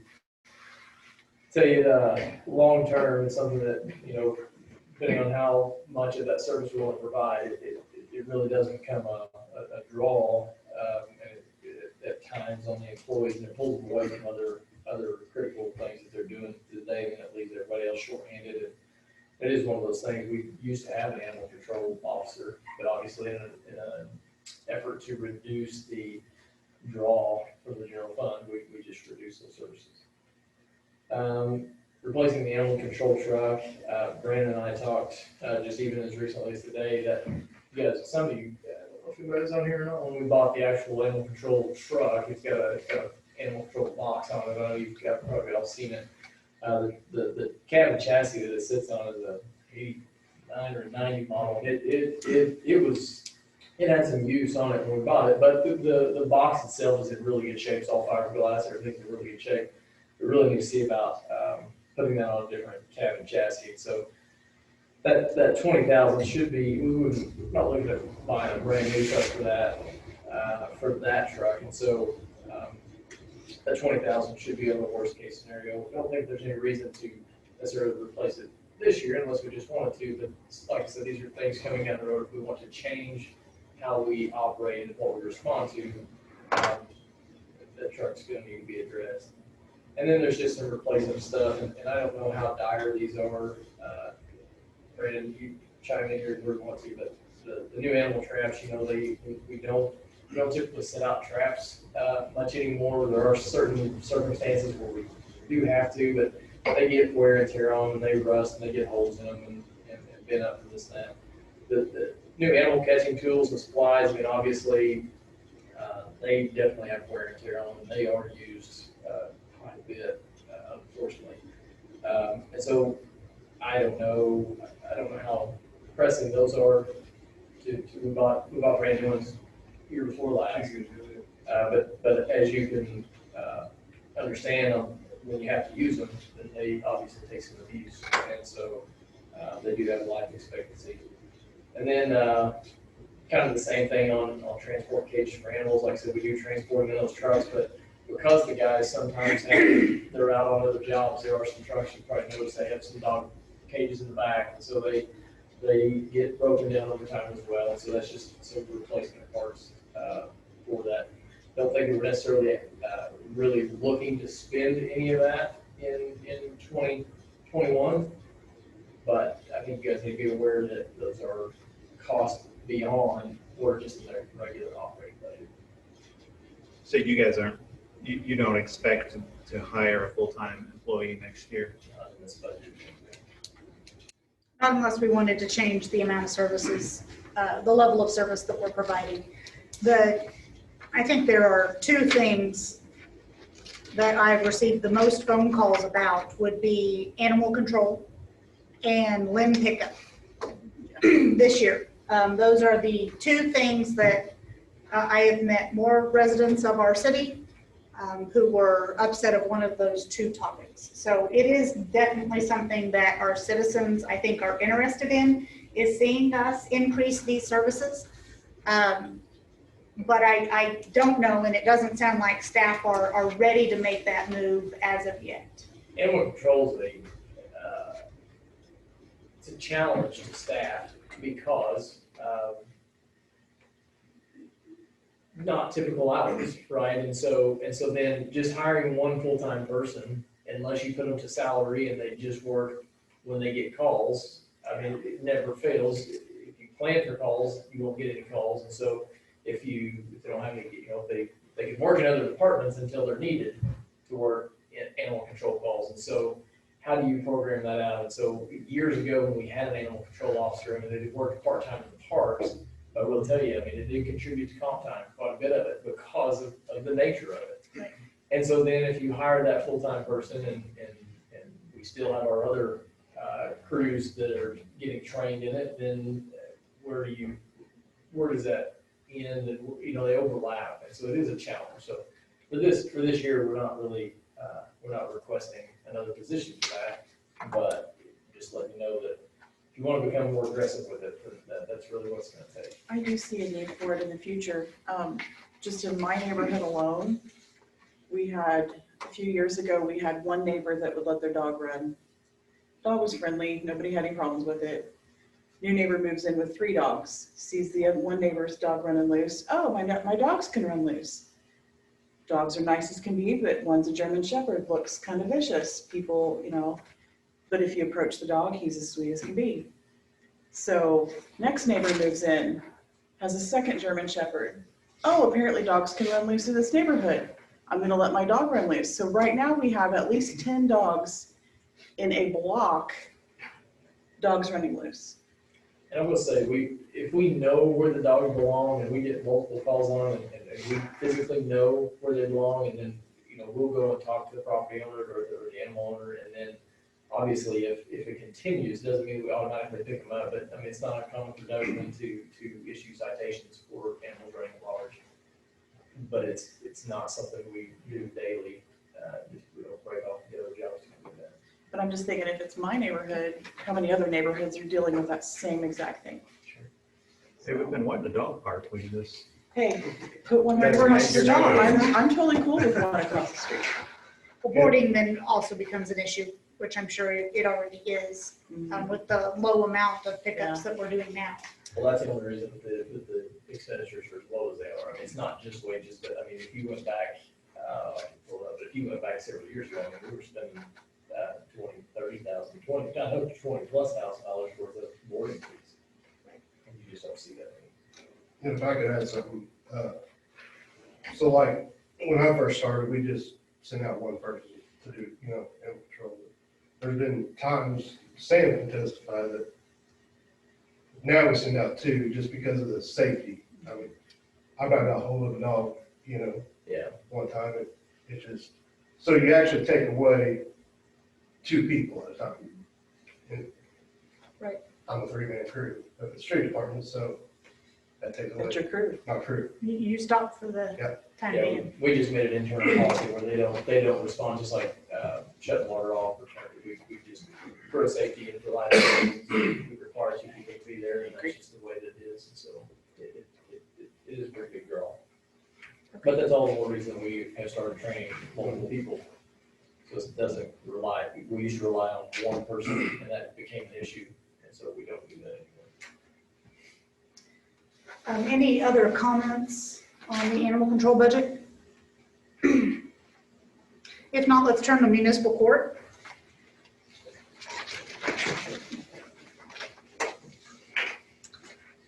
Municipal court revenue is stated. Court fines and clerk fees. Then if you'll take expenditure line 610 to 614, those are our employee costs. And I'll note that in 2020, your administrative line is your city administrator, and and then also we went without a court clerk for a portion of that as well. So you'll notice the percentage difference on these are somewhat surprising. It's mainly a difference in the number of personnel employed, but we're not adding any hours, any additional employees in this area, nothing like that. It's just looking at last year to the current year. On allocation. Yeah, on allocation. Line 6023 to 6034. The custodian fees are because we're we ramped up for COVID. Correct, and we will continue that throughout next year. Yeah, so we'll be releasing out for bids for all of that. The scramble to get things going and the availability of staff to professionals to do that was pretty slim at the time, and so and we're being reimbursed through the CARES Act, and so to meet our purchasing policy, we'll have to go out and bid for that later on this year. And so what we're doing right now is using the dollar amounts that we're using, so you'll see that across the board in every department. We're just using the same cost that we're using now, and we'll see where the bids can go. Okay. Line 6040 to 6062. Any questions there? Let's go down to 6070 to 6076.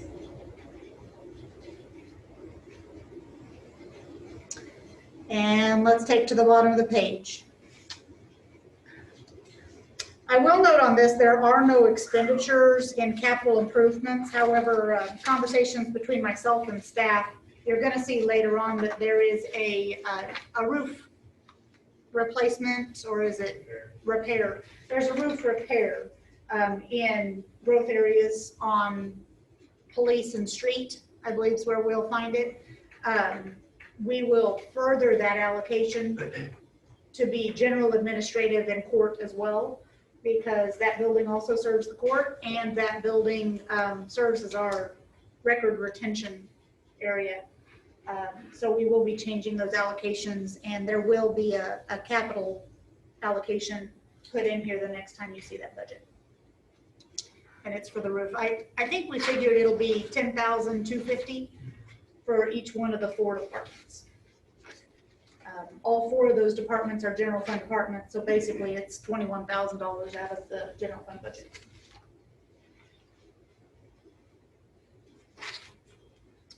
If no additional questions on court, let's go to the building regulations department. Revenues are stated here. The biggest change is the engineering review, which is the new ordinance that we passed this year, allowing us to charge basically a pass-through amount of engineering when required. Are there any questions on revenues? Let's drop down to 610 to 6014, our employee lines. So this does have a additional wage expense factored in. as an increase to Rick when he passes his certifications.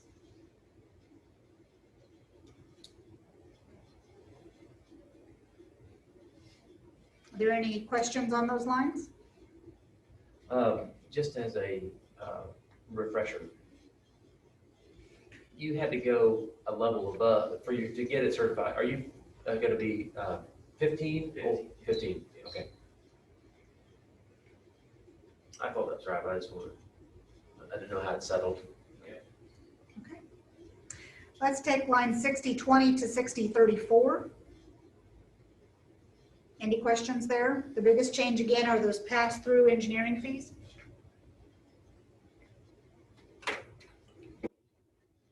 Line 6040 to 6069. There are almost no changes in there. Line 6070 to 6079.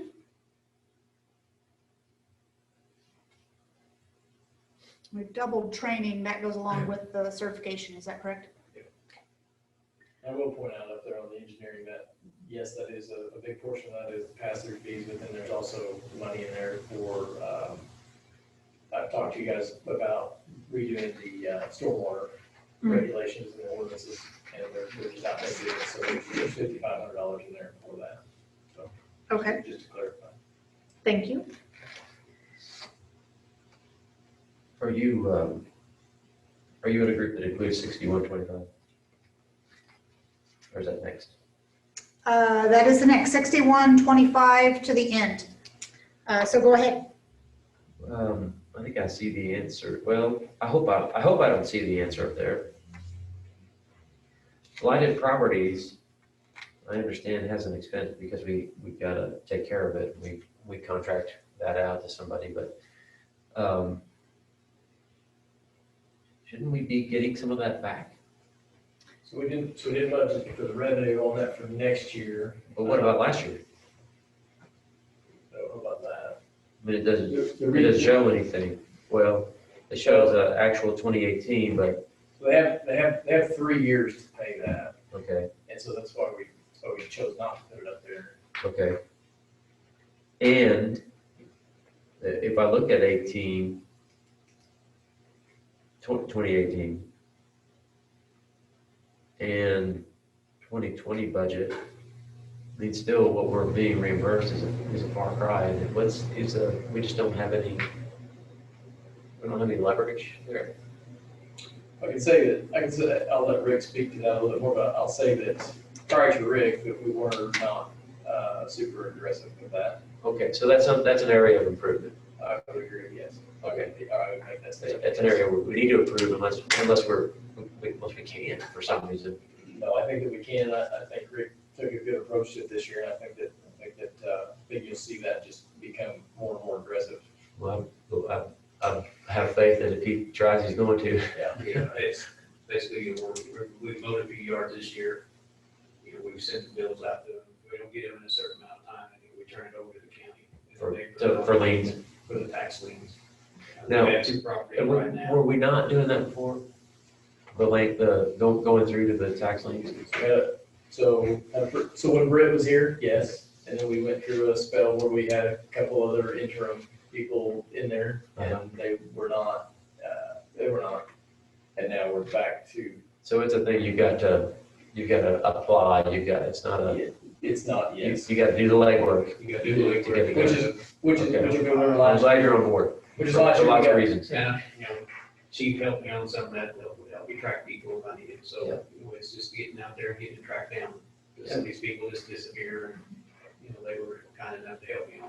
I'm pretty sure we all appreciate the approach you're taking we're lucky to have you in that department, and I appreciate it. And this last year, you guys changed some code that allowed to be a little more aggressive with that, not letting it get quite as tall before you can start addressing it. So I think Rick's doing a fantastic job approaching it.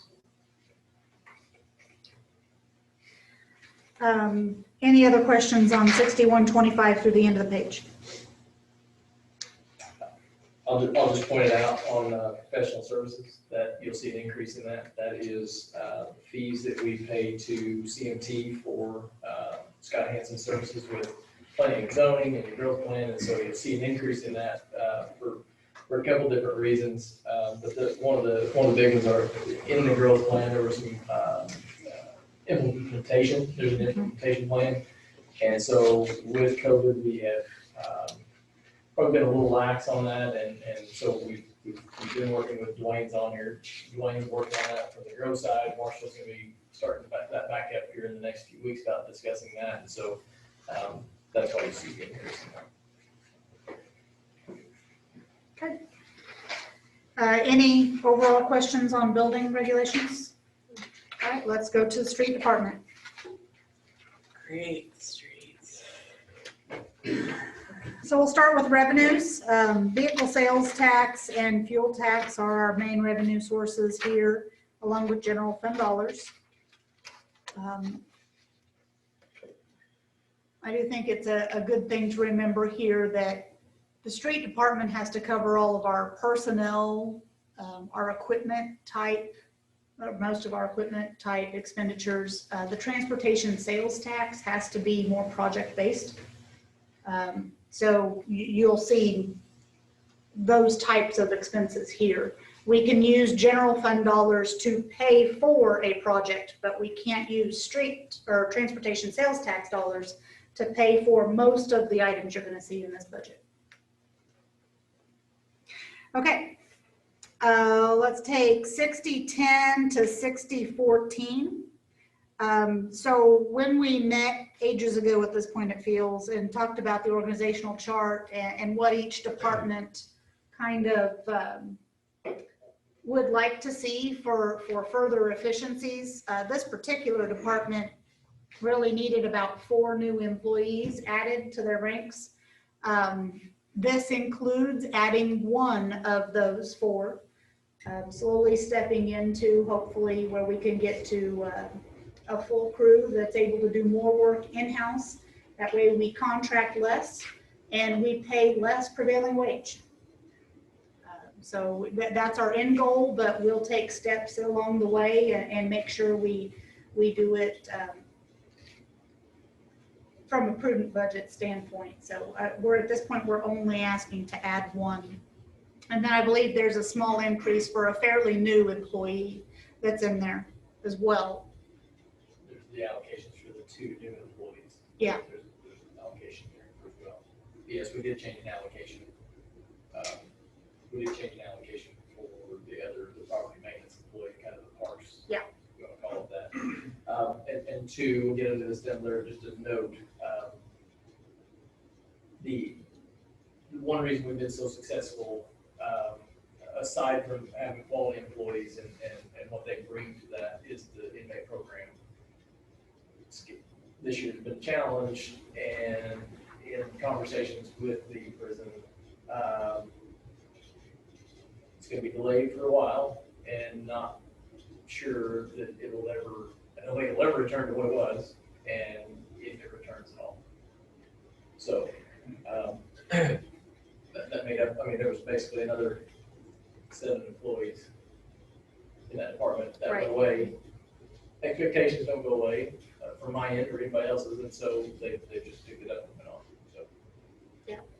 So we'll slowly be adding employees back into this department as the budget allows, and it's even possible that as we learn additional information and we get farther into the 2021 budget and we see what impact COVID's having in those revenues, how those revenues are faring, we may even come back for another employee in that department, just because that particular area is so short-staffed and our project list is so long. I don't think you can drive down a Harley or road in town that you can't see some work that our street department has done. And that's just because we do so much more in-house now. And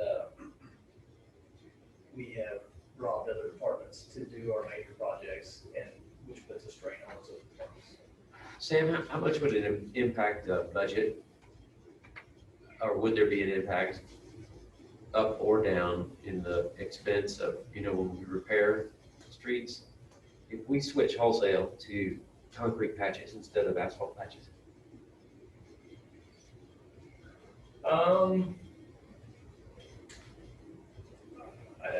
some numbers. But You not- might, because I mean, when I started, particularly when we did, when we opted for concrete patches on South Prairie Lane, I started to notice around other communities, Springfield, they do it all the time, and on the interstate, they do it. And they've been recently doing some. And they tend to hold up better and hold where you pour them. Right. And wherever we pour asphalt, it's just another bump, it's another roughness in the road, and so. So we started using it beyond Elm Street too. You'll see it around town some, and sometimes a lot of it has to do with traffic patterns. I mean, you could lay asphalt, roll it, open traffic back up and go. It's hard to do that on some of these other roads that you have to shut down for. You can do a half a patch at a time and then have to come back the next day or the next day, and it's just a cure time. Because of the amount of traffic on it. Yeah. Those are precisely the ones we ought to do the best. Right. So if it doesn't have a huge budget impact, it'd be good to know that, because, man, we'll have a smoother ride if we could get through all the, as we start changing these out. Right, and that's something to look at too. I ran them all, I had them run all on asphalt, but when we get to the transportation fund, there's a line in there to replace a slew of patches. So it'd be in all that around as well. town. Yeah. And so we can look at that, versus the tonnage on asphalt. Yeah, okay. Yeah, we'd appreciate that. Let's take line 6020 to 6027. There's pretty much no change. Line 6030 to 6047. Very little change. Line 6051 to 6069. The paving line in here has been moved to the transportation fund. Again, part of that is shifting our focus and our availability of funds to be used for what? I will tell you that we plan on starting Prairie Lane this week, just due to the weather, right? We were set up to do it Monday, and just for the fear of the rain moving in. So we are gearing up towards that. We're very hopeful to get a lot of that done. I will tell you that we went out there and spent quite a bit of time looking at it, and it has alligatored out further. And so in order to fix all of it, it looks like we're going to be needing to excavate some more and probably invest in some more money out there, which between the timing and just the budget impact, I don't think that we'll get all of it done this year, but there will be numbers in there for following next year. So and we can do that. We can do that through the cold months. It's just a matter of, I don't think that we'll be able to get it before December 31st. They're going to start, and they'll do a couple of pretty big ones. You can speak on that, but I don't know that we'll get all of them that we were planning on getting. We have promised that $8 million. The staff has assured me it will be the first project that we tackle next year. In-house, In-house. be careful here what I promise here. In-house, I don't know that we have any large projects planned other than we have a lot of maintenance to do next year. We have neglected maintenance for these big projects that we have been just blowing through. And so other than Prairie Lane, as of right now, I don't know that there's very many big projects other than if you guys choose to go with some of the paving plans that I've got for the transportation fund. There's several subgrade issues, so those are projects within themselves. But outside of that, we don't have near projects what we've had. Right, so. Line 6070 through 6097. There are very little changes there. Inmate program, again, we are maintaining our budget numbers in there in hopes that we have ability to use those individuals, but it is unlikely at this point. So that particular dollar figure may be reallocated, and if so, it will likely also come back with a we'd like to hire another employee or a part-time, perhaps seasonal employee, when we get to the point where we can do some crack fill, things like that over the summer. We might reallocate those dollars at that point. Any questions on those expenditures there? If you turn the page, we've got 6323 through 6627. Again, there are no changes here. Are there any questions there? And with that, I'll turn it back over to you for capital expenditures, please. Yeah, and so, again, we're not asking for approval tonight. Really, this is just our opportunity to present to you what the growth areas are. And so, when we bring this back, as you can imagine, between all the departments and some of these interlinked between the other departments, it's kind of a challenge to get across the priorities, because one may not be the same priority in one department that it is in another, let alone three. And so, Monica and I are still working on a platform. We've got the platform made. Monica's done a great job with it. We just need to get the numbers plugged into it. We have visited with all the department heads and got some prioritization in there. But I just want to kind of run through these, and especially while Brandon's here to talk about what some of these are.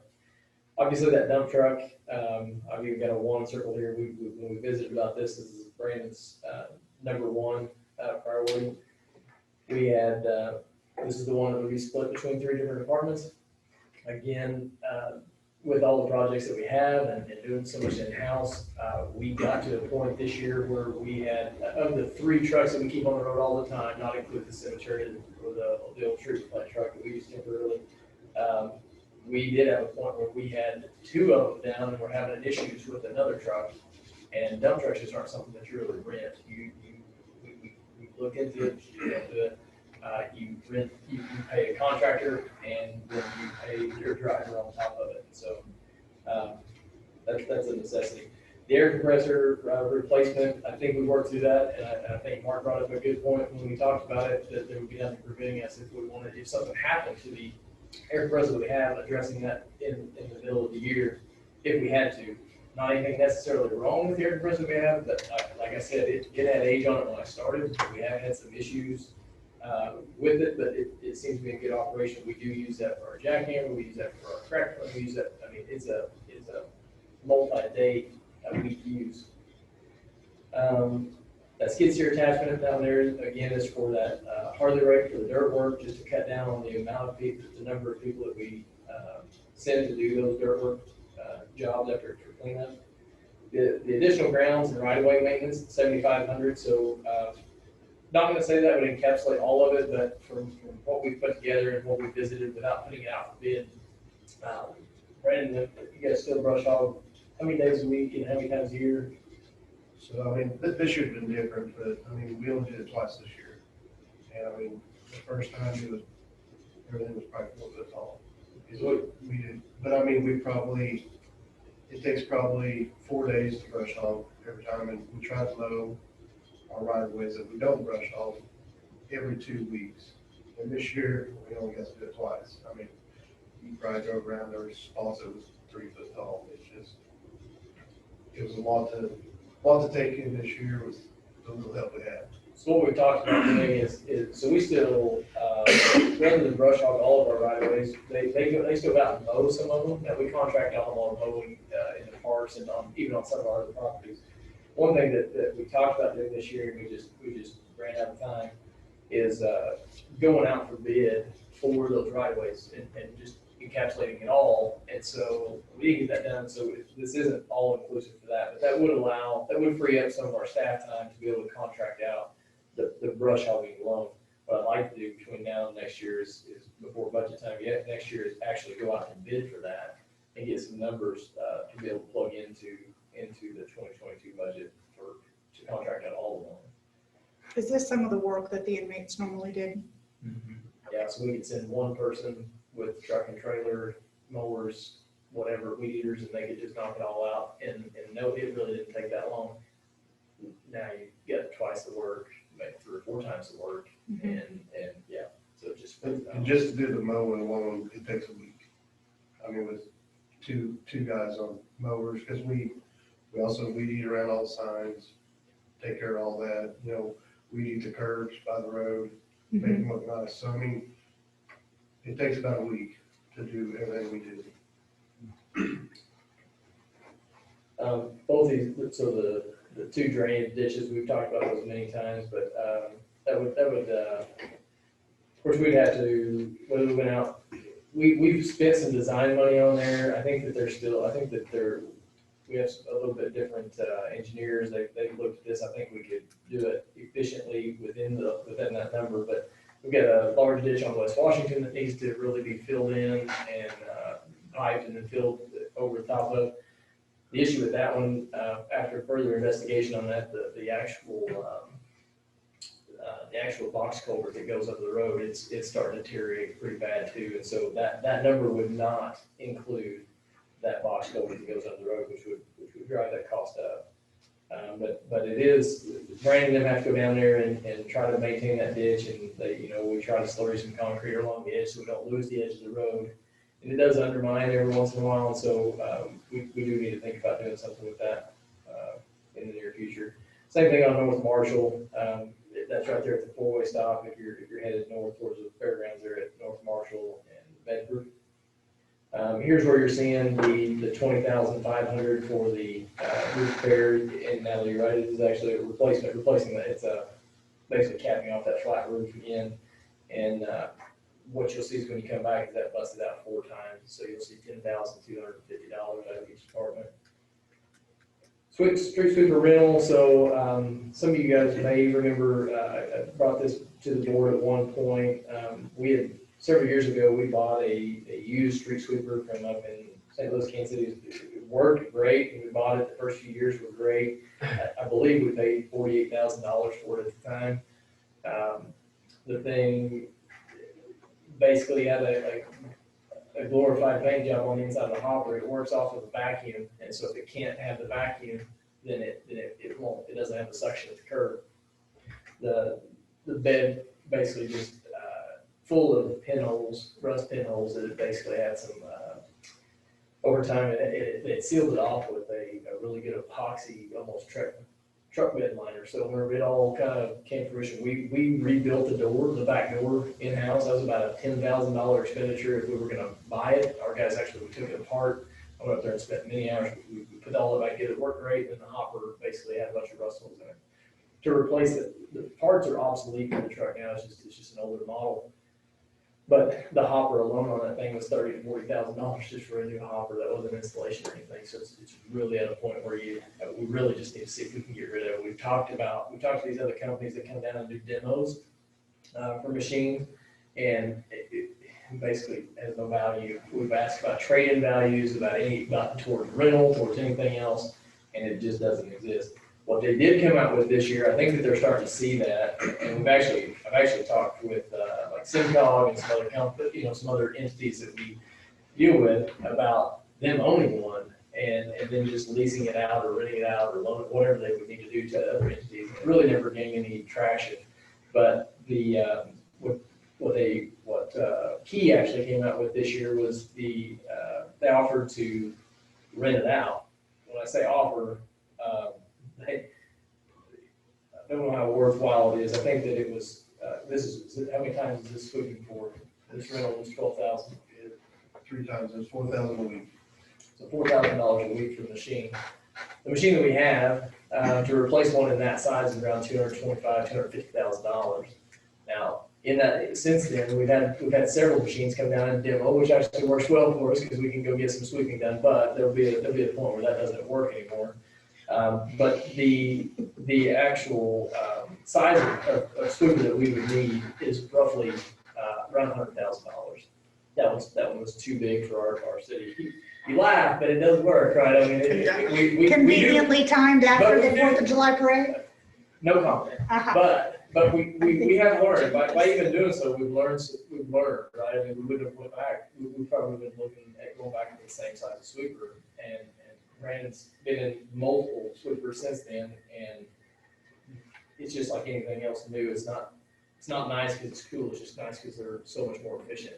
They get into spots that big one couldn't. The square's going to be a challenge with all the bump outs, with the new asphalt, keeping that aggregate off there so it doesn't get rolled up, and it's gonna be a challenge to keep up with. Trading, again, this is not all next year, right, or even in the next year or two, but just keeping something in front of you. The street department has their own backhoe, and it is starting to see some wear and tear. It's a 2009 model, so it does have its little quirks. We've had some electrical issues, which you can imagine, because, I mean, it's heavy equipment, and you're beating and prying, and it bounces up and down the road, and so that's just gonna be part of it.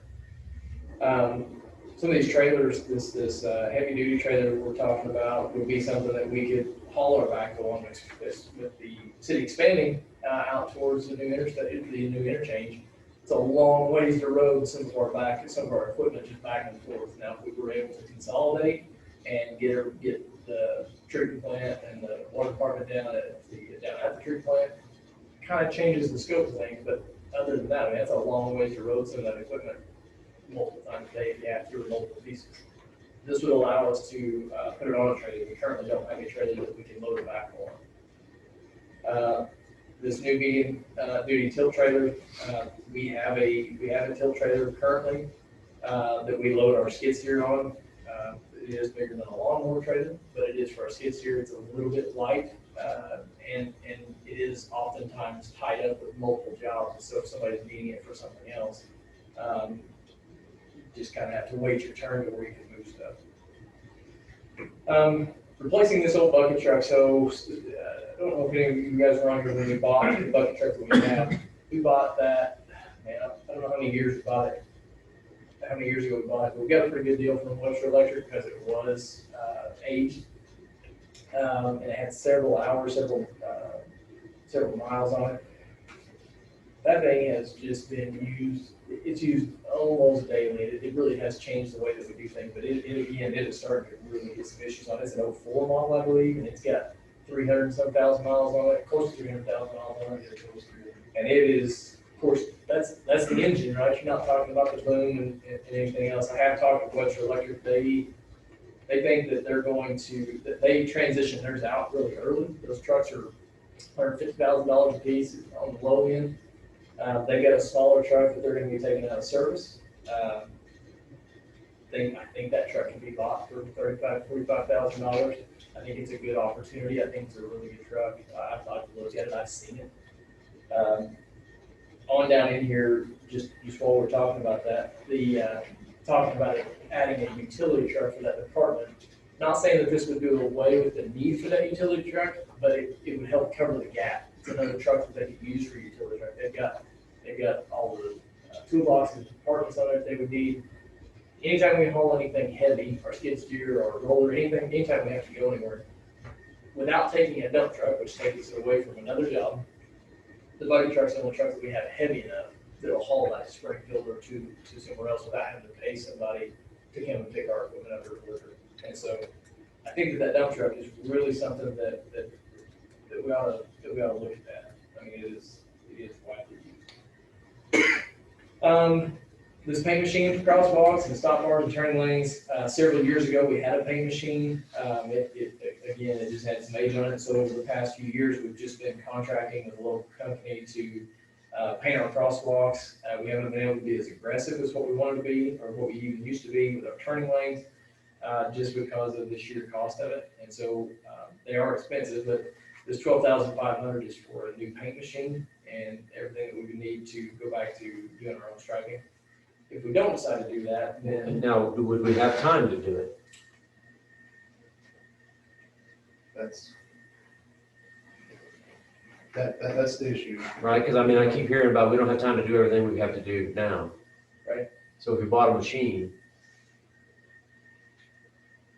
then would we have a machine and not time to use it? I would say that my answer to that would be is if we added this other employee and if we had the inmates back, I would say I think we would. I say that if we add the other employee and we don't, probably not. Better contracting. Which is why you see the next line is additional marking, additional money to be a little more aggressive with the markings. in contracting it out. Yes, and so where we're at right now, I think that that's probably where we are right now. Yep. Down the road, you do that, 2, 3, 4 years, and if we're able to add staff, then I think that you have to readdress that because it doesn't take 2 or 3 years to pay for that machine. So, the funds, the 20,000 in there, again, that's just to be a little more aggressive with sidewalks. We do some sidewalk replacement. This year it has been less than in the past just because of everything going on with projects, but that would allow us to maybe select some areas that are a little more, a little higher traffic to where it takes a little more care and time and this and that. Another thing that could be used for, we could start looking at, and this is money that could be spent on the transportation fund as well, but if we ever want to start addressing the sidewalks on the outside of the square, then we can break that up into pieces, right? But there's going to have to be some engineering done in order to do that, what we want to do with ADA because of the height of some of those curves. And so again, just throwing it out there for food for thought. And I think on that, there's some interest on the park side in doing some review for trails for interconnectivity. So it may be something that we can do partnerships where the parks is wanting to build this trail and we can put in this sidewalk and we end up getting that interconnectivity and use multiple funds to achieve those projects. I know that the parks specifically want to connect all the parks in town, but they have been focused on trying to get interconnectivity around the schools. This used utility truck, I know I've got $35,000 in there, and that's for a used utility truck. I've got a note out to the side here though. The utility truck that we have up there, and this kind of plays back into that bucket truck, but the bed on it is actually in really good shape. It's got a box bed on it. It can be transferred over to another truck. This is sitting on a 2005 model F-250. This is the truck that got stolen that they were none too friendly with, and so it absolutely has issues. And at this point, the repairs and everything that are needed now, it's still operational, but it doesn't run great. But it's not worth, I think, what we would have to invest in it to get it back up to shape. And I don't know that we would want to do that with a 05 model. And so we could swap out that cabin chassis. And again, I think that you could get a cabin chassis for 20,000 or so and utilize that bed that's on there. Like I said, we have a zero-turn mower that we actually, there's 2 of them, and we use those for our right-of-ways. Some of them we brush hog, the rougher ones we brush hog, the other ones that we can get those mowers into, it's just as fast to get those mowers in there, won't go higher. They're a lot more maneuverable, and so at some point we're going to have to replace those if we don't contract that out. Whether it's some age on them now, they're still work well, but it is coming. Again, there's that new street sweeper. I've got mine marked through from that 225 number down to 100,000 for a new one. New street department building. Again, I challenged Brandon to put out there everything that he needs as far as space and efficiency. That building up there, they've really kind of outgrown it. Along with the water and the sewer department, we talked about consolidating those two. That would allow us to get more things under cover. And so Brandon's got quite a bit of equipment that sits outside in the weather. That building up there, it's fine. It's great because it is all heated, and so all the departments use that to come up there and do their work in the wintertime. The problem is that it just has an ingress and egress, one big door on each side, and they're not lined up. And it really makes a challenge with some of our larger equipment. And anytime you have a trailer on it, it's just we're about to outgrow that building. Concrete bucket for a skid steer attachment. So that basically, the more and more work that we do, we have to. There's areas that we have to haul that concrete in. So if we have to do anything behind the house or off the road, if you can't get a concrete truck to it, then we basically pack it in there with a skid steer. You have to. You only fill the bucket about halfway full or so. You got to take account in there for some sloshing and bouncing, and it'll roll out. And so that would allow Brandon to be able to plug that in. Some of this is long-term stuff. We'd really like to have, something that would make our patching way easier. our large patching is asphalt laydown machine. Those patches that the county did for us up on the square, that's what they laid theirs down with. It just make for large patching and for large areas. You can only do so big of an area by hand, and when you try to stretch beyond that, you get what you have in a lot of our places around town is we do the best we can, but that's when you start seeing the real roll to it, and it really is really not smooth. So back to the dump trucks, right? This is an additional dump truck. So we have a 94 model, a 96 model, and a 2007 model that are shared between those three departments. They're getting aged, and so this would be an additional dump truck. Brush hog skid steer attachment. We're very fortunate that you all approved a skid steer a few years ago. This would allow us to brush hog. We transitioned the tractor from the newer tractor that we had that we use all the time over to the cemetery by purchasing a brush hog for the front of that skid steer would allow us to use that along with the older tractor that we have. If we were about to purchase that, struggle with the dirt work, this would be something allocated between all departments. Do a lot of ditch work and this and that, and so we hand feed a lot of that. You waste a lot of straw. You're not very efficient with your vegetation growth. Trading that chipper that Natalie talked about, the limb pickup, just changed because of the staffing, and that's what we majorly heavily relied on those inmates for.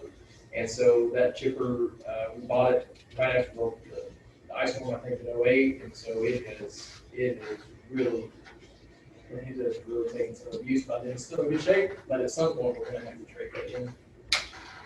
Salt building, this is one that we've talked about for a few years, but MoDOT, we're very fortunate. They're allowing us to store our salt out there. However, not that we've had any official word or anything, but they have asked us to start looking into our own storage facility.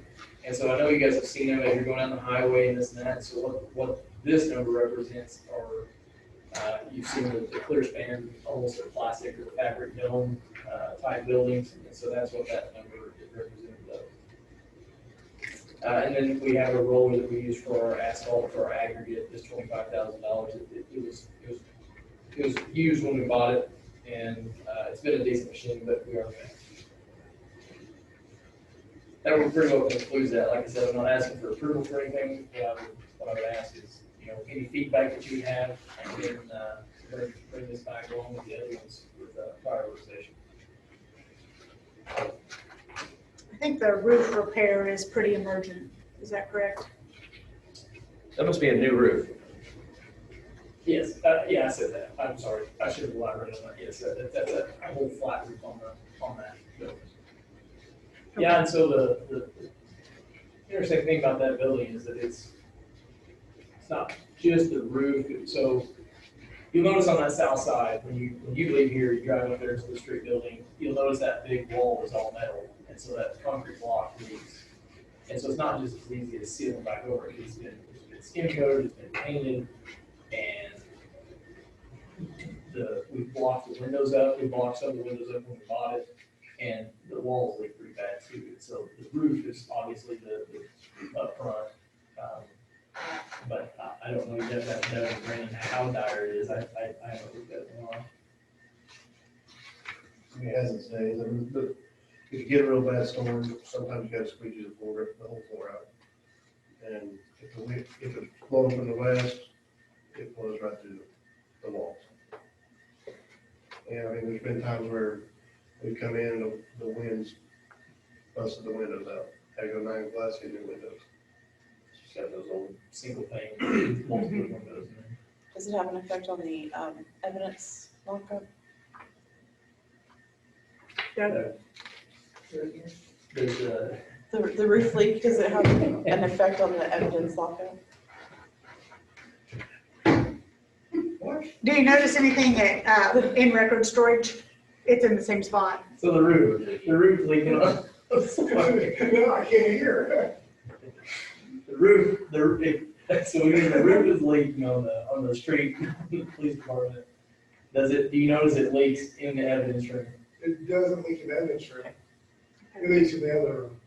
Where all of our records are stored? Yeah, and all of our records are stored. That's worse. Right there. Okay. As you were. Sorry.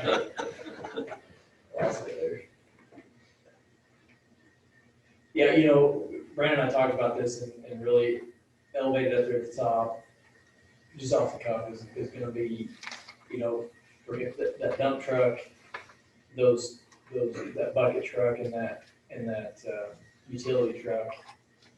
And then beyond there, we'll really have to put a little bit of thought into that and see how it irons out with the other departments and their priorities too. I'd like to see us be able to move forward with the Harley rake. It's something that I've seen you come forward with many times now, and we did actually do a review of time savings, and it will add quite a bit of efficiency. I would kind of like to know a little bit more about the drainage on Washington and Marshall, what those projects are, and whether or not they're in this fund or transportation won't really matter. I'd like to know more about those projects, and that may even be something where you just need to take me out there and, you know, break out the crayons. Yeah, I think that's something we visited very heavily a few years ago, but I think it's something that I don't think we have the time to get the wheels up and going this year. Of course, material-wise, we would have to get a threshold, it all have to be bid out, and Right. we bring that back to you guys for approval anyway.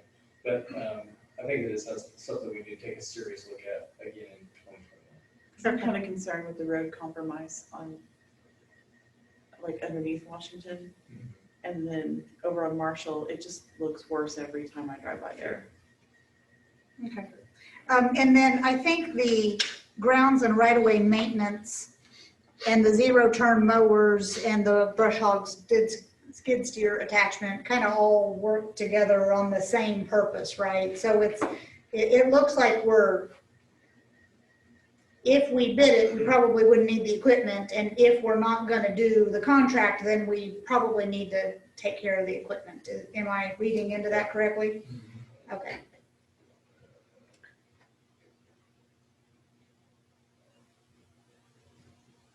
And I'm definitely interested if we get an option to purchase a used bucket truck.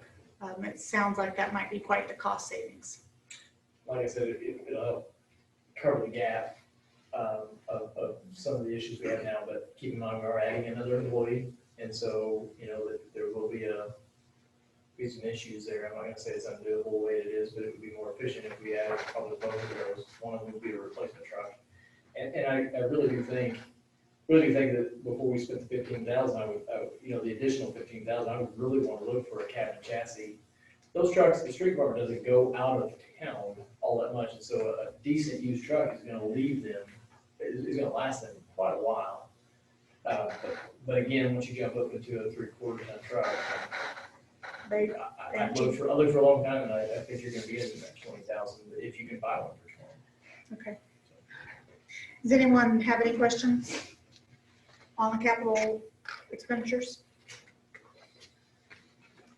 Okay, we'll turn it back over to you guys to kind of go through with what you've had in discussion tonight. And we'll move over to the police department.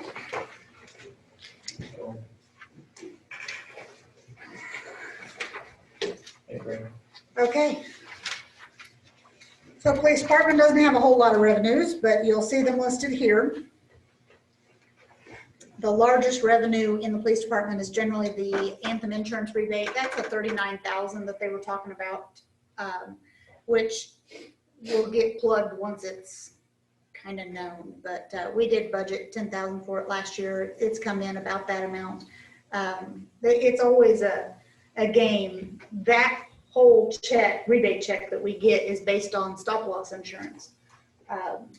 So it's a moving target that's never known until the end of the year. And so that other revenue will probably wait a bit to come in.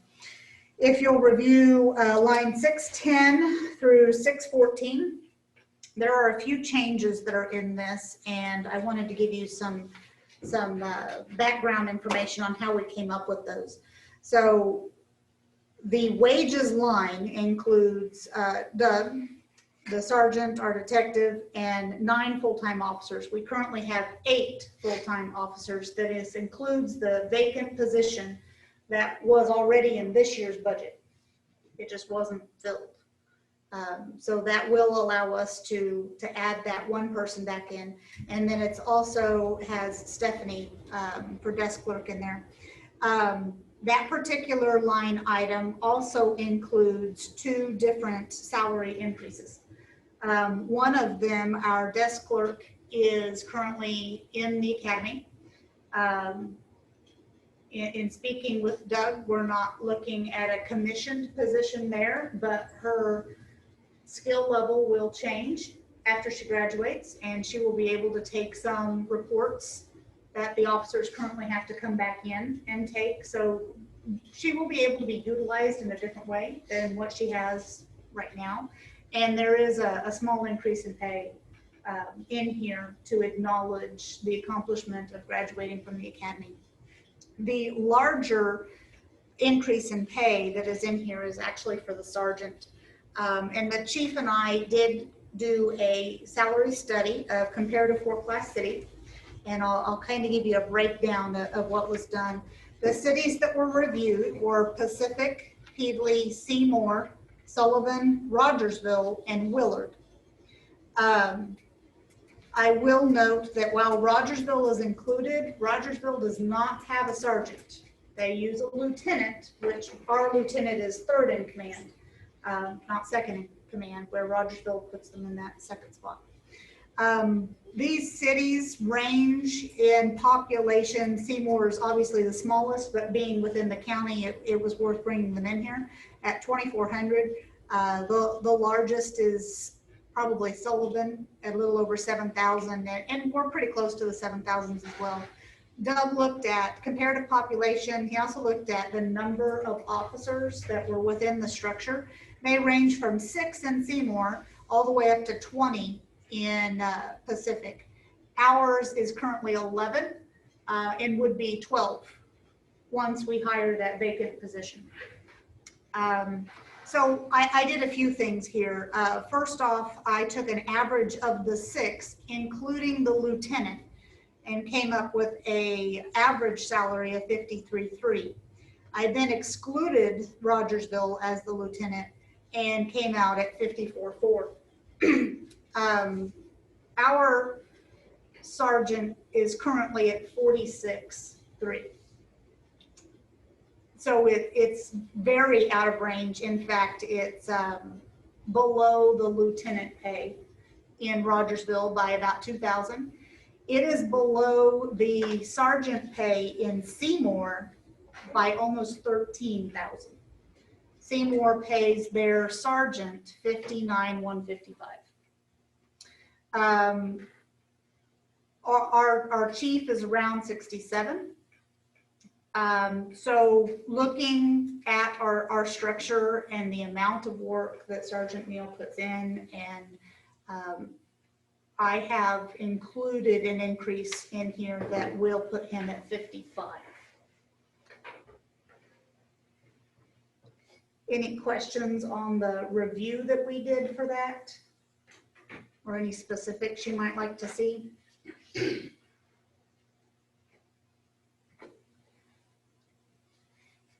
I did put this in file for Karen to support what was put in here, but I will note some of these cities do have other tax bases that they draw from their Prop Ps. It looks like Sullivan's the only Prop P, which is a law enforcement sales tax. And it looks like Willard also doesn't do the sergeant, they have a lieutenant. So those are the salary increases that you see in there. Any questions on personnel? Okay, we'll drop down to line 6020 to 6030. The largest change you're going to notice here is the legal, and that's related to the AG lawsuit.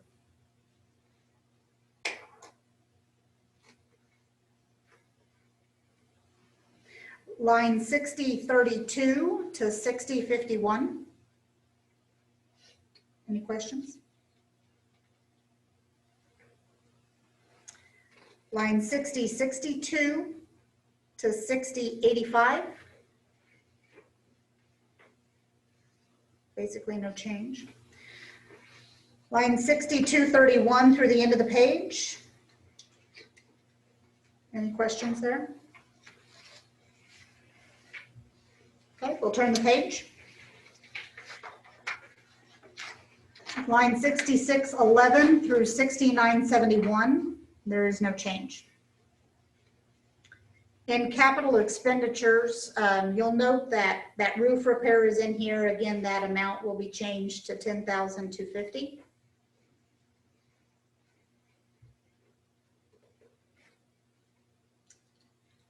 And there are 2 vehicles in this. And Doug, would you like to speak on the vehicles?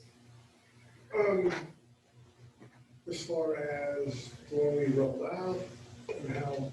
Yeah. So if I can, then I want so, I told Doug I wanted to see a couple of them in here just to keep it, it's an ongoing thing, right? So we'll have 2 that get paid off next year, is that right? We got 1 more year on. Yeah. And so, just want to keep that in front of you, right? As far as what they have and what they need, I'll let Doug tie on that. Those are leases, right? Yes. The ones that we have. So really, as one rolls off and we pick up a new one, there's no budget change, is there? Or not much? Not unless the Not vehicle much. price You know, changes. you know the setup fee, I mean, go ahead. Yeah, well, I mean, there'll be a little bit of a difference, but yes, the setup fee, the installation, unless. For installing the equipment. Right. So what happens to the, at the end of the lease, then it goes back to the, Or we No. would, or at least, okay. and then. So it's transferring that equipment over, or do we try to sell some? Equipment wise, we try to rotate it to another vehicle. Okay. And then vehicle wise, we sometimes we'll trade him out to City Hall. I know he's driving an older one that was, we'll try to trade him out to City Hall, or we've sold them before. And so do we show that on a different side as far as revenue back to? Just when we've surplus, I know it's been a while, and the revenue is so minute, because usually they're, I mean, no, you're. I mean, just to usually by the time- offset the expense part of the equipment. No, I think the last 2 we tried to surplus, we couldn't sell. They're Yeah. down there, so. Yeah. And so by doing that, by keeping it recirculated, you know, there is a need for an additional vehicle for City Hall. There's, you know, those vehicles could fill the gap again for other departments. And so it doesn't do a whole lot of good whenever they're just totally gone through and how these other departments don't necessarily need a brand new one. The police department absolutely needs the best ones to keep on the road, because these other ones could prevent having to make other purchases if we could roll them out while they were still in good use. Absolutely. So one of my goals has been to get us, and I think we've talked about this before, to get us to where we have 2 officers on every shift. Originally, our target there was 13. Some new developments in staff, having 1 man who's down, but very much so still employed with us, made us realize that the number really needs to be 14 so that we have fail-safe. So we're going to hit 12 if we get this position hired, and we're 2 away from reaching that goal to where every man on duty's got backup. In order to achieve that, we need to add at least 1 more vehicle to our fleet, in addition to what we're already putting in. This particular department is the closest one to actually achieving a capital improvement plan, a true recycling of assets on a periodic scheduled basis, to where the old ones, yeah, they give them fits, but they can generally limp them along until that next new car is coming. So depending on how the budget turns out, I think we need to look at adding one car at some point, whether it's this year or whether next year when 2 come off, if we're looking at buying 3. So when we're not doing a roof, Huh? when we're not, we're not doing a roof. Right. Right. So next year, we'd be looking at possibly expanding that to 3 and hopefully adding the 13th officer into that as well. But we do need to expand our fleet by 1 additional car at minimum to make sure that we can hit that goal of 2 on duty for a shift.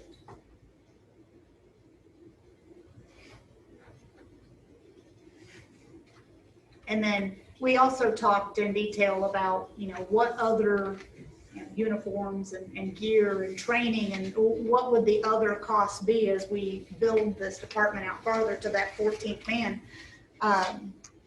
Overall, they were insignificant, not worth noting. Even our training was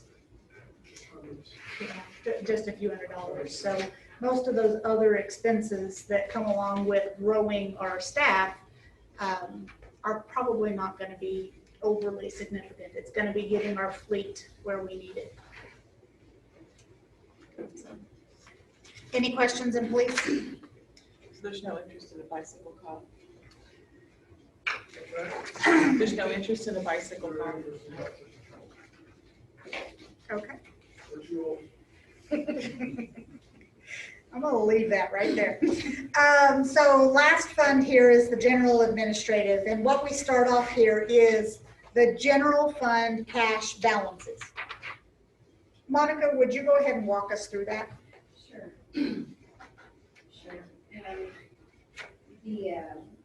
We have an unallocated cash with the operating budget the way it is. Balance would be the end of 2021 of $868,094. Our rent revenue money market account is expected to be at $180,230. We do have a cash flow reserve of $45,000. That was started this year with the goal of it being funded to $100,000. There is no funding on that at this point in the budget process. And then we have the reserve fund cash balance for $632,459.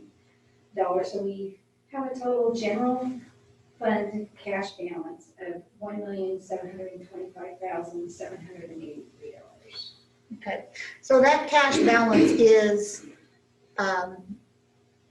before we talk about the revenues that are going to come in next year. Okay, that's. No, actually, this is after. This would be after all. That's going to be year end. Yes, that's correct. Okay, so that's after all revenues and corresponding Expenses. current operating expenses, not any growth areas. Correct. Okay, so that's what that number is there. And as we've talked about these growth areas, I think the main number that we'd be looking at to use for that is that unallocated cash of $868. So that is the funding source for our growth areas in all 6 of these departments at this time. And we'll go into revenues. So we start off with financial institution tax, sales tax, and lodging tax. Our sales tax has remained steady, if not increased somewhat throughout COVID. It's been a wonderful asset to Marshfield over the years to be so insulary. We have budgeted another increase, but it is not as large of an increase as we have budgeted in past years, trying to take into account the scared shopping that took place in March. Well, I know there was a big push for buy local as well. Absolutely. Support your local businesses. Absolutely. The lodging tax there is a pass-through tax. That is something I've been working with the Chamber of Commerce. Something that came out in the audit that I did eons ago, it feels, was that we needed a contract. In fact, our code requires us to have a contract with whatever the NFP is that's getting that money. So I've been working with Paul Link on what statute do we fall under and how does this work. I've been working with the chamber to learn kind of the history behind this money. And I'm hoping before the end of the year, I'll be able to provide you with a contract to review and sign that will solidify this arrangement. The next areas that you have up are most of our franchise fees. You'll see them for Webster Electric, the telephone, natural gas, and then if you skip one, you have the cable franchise. These revenues are stated based on expectations. I do have interest myself, and part of this is because I'm an auditor, and the other reason is because I'm looking at the trends, the historical trends in these particular areas. I'd be interested in knowing the board's interest in looking at having an external firm conduct an audit on those 4 revenue sources in order to find out if we're receiving all the revenue that we're supposed to receive, because right now we don't really know that. We just accept whatever payment comes in. And then also gaining an understanding of what room for improvement or what the guidelines are on those particular fees. In particular, the electric franchise decrease kind of confuddles me, for lack of a better word. Yep. But the telephone franchise actually looks just exactly how I expected it to. But the others, I didn't expect to see flat, or I didn't expect it to look exactly like this in the amount of time I've worked with the city's financial statements. So I would be interested in maybe asking Monica to reach out to some firms and find out what it might cost to have an external review of those completed, and then we can kind of step back and see whether it's worth our time or not. Would you guys be in favor of that? Yep. Okay. We have licenses in here, and then some interest, which of course is decreased. And then if you go all the way down to the bottom, you have our tower rent and our rent for the Seymour Bank building. Those are based on contract. So are there any other questions in revenues? Okay, let's go to expenditures. Line 610, 6010 to 6016 are employee based. There is a new employee added into this, which is an employee that would work with both Monica and Karen and would have specific duties within both of their oversight to help the flow of work be much more efficient, I believe. In addition, as we go through all of these that have admin, and this particular line, it's based on a city admin salary of 90. That of course could be changed based upon our negotiations. So those are the factors that are involved in that particular line. But you will, yeah. Can I interrupt here for a minute? Because the wages includes just the allocation of those 2 employees. It's not the full, right? Yes, yeah, I just wanted to make sure that was clarified. Thank you. Are there any questions in employee personnel wages? Okay, lines 6019 through 6028. There is an increase for, we have 2 new employees that are clerical based, will need new computers. That's what's in there. And then I have a question, line 6019, florist. As an auditor, never a line I love to see. So I know it's a small amount, but I'm taking it this is for flowers for who? It's for city staff, family members, or for family members who have passed away. Okay. So as a state auditor, I would zero right in on that and ratify me. Sitting in this chair, I'll leave it where it is, but as a general rule, $250 is fairly insignificant as a whole.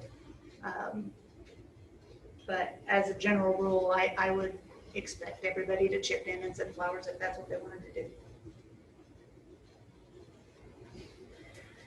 Line 6030 to the end of the page.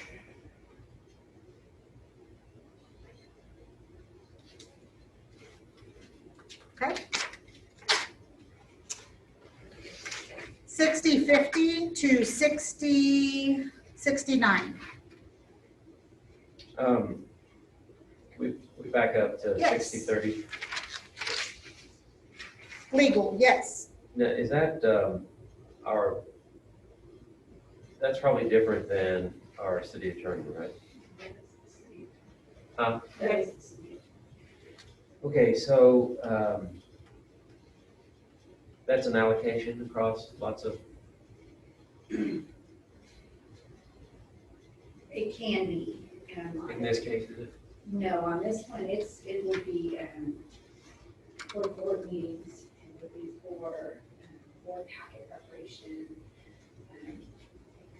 If anything that would have to do with just general administration is going to be here. Now, if it was specific to the police department or to building, then it would be covered to that specific department. I anticipate that our expenditures here will actually decrease because I have asked Paul not to attend unless we have a specific agenda item. Well, that's what I was trying to sort out. The reason I asked is because I don't. So Paul started in by or before 18. Beginning of 19. That's encouraging. I mean, I want to think that if I were to guess, we've had periods since 14 where that number is more like 40, haven't we?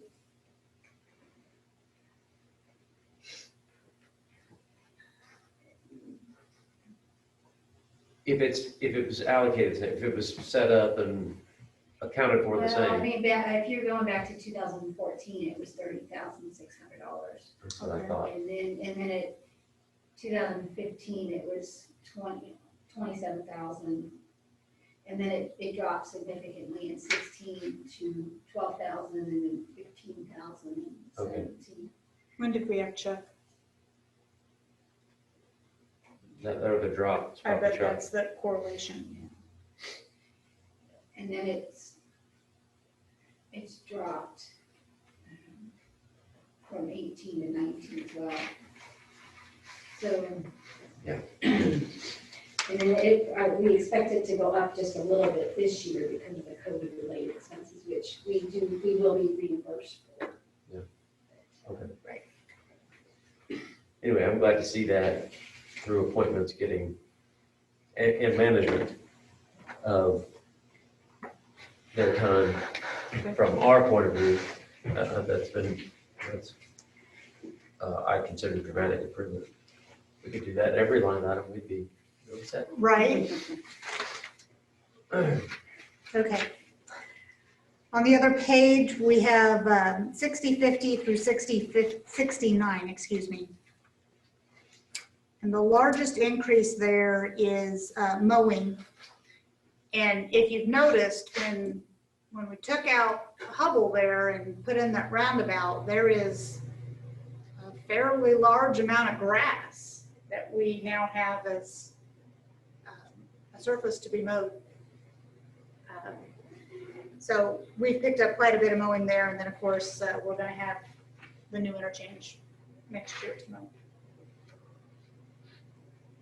And I think it's a pretty good number on the CC and Manning roundabout, the I-44. I mean, I took our current contract out there, let him look at it, and that's the number that we came up with. It's all starting to take shape. It's depending on how much we want to go here and there, and on the trails, we'll see. But I've got MoDOT looking at that too. They're supposed to work working together to figure out who's going to mow what. Of course, theirs is going to be brush hogging on their brush hogging schedule. So yeah, that we'll have a better number next year. But I want to make sure we accounted for something Okay, lines 6070 through 6094.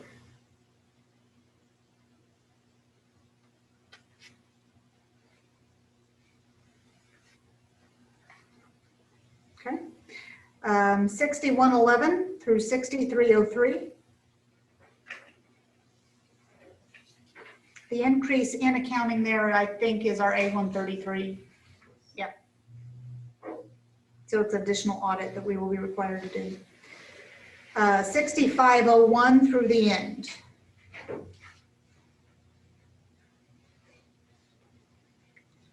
All right.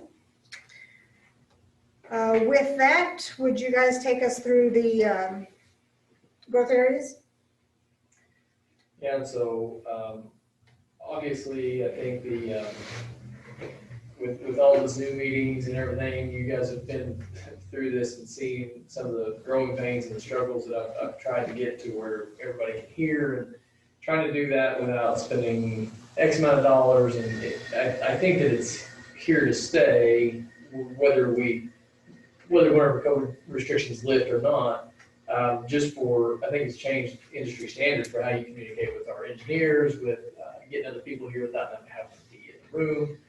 And so this would allow for some permanent upgrades to get it to where it would be much more manageable and just better quality.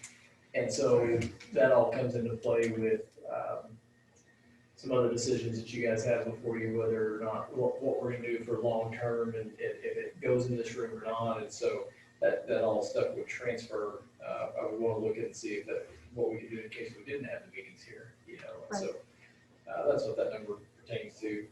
Again, that fiber ringing configuration, that's an allocation split across multiple departments. I got an email chain back and forth between me and Show Me Again. They're looking at some stuff. Just a little side note, instead, you know, we talked about putting a cabinet outside this door, or outside this building to move the hub out of here. If we want to stick with the hub and spoke, they can actually replumb that, and they have some space in a building out the knock that they might be able to house that in. And so we'll see, right? It's moving forward, just there's lots of moving parts to that. New website design, you saw that in the water and sewer department as well. And so what that is based off, you'll see it again in Mark's presentation. In the next one, that's part of a $20,000 expenditure. That would just be City Hall's allocation for that. City Hall, the roof leaks here at City Hall, and so we had a company come in and give us an estimate to put a new roof on City Hall, and so there's $32,500 figured into that. And then this is the admin truck is something we've discussed in the past, and it kind of depends on where you go with city administrator. I've told you I've put my truck into the fleet, which depending on how all that falls, then if we supply a city administrator with a vehicle, we're going to probably need to add another vehicle on the admin side. Will the current admin car be paid off this year? No, I believe it'll be mostly paid off in 2021. I mean, I think there'll be a few months in 2022. Okay, just a residual amount left.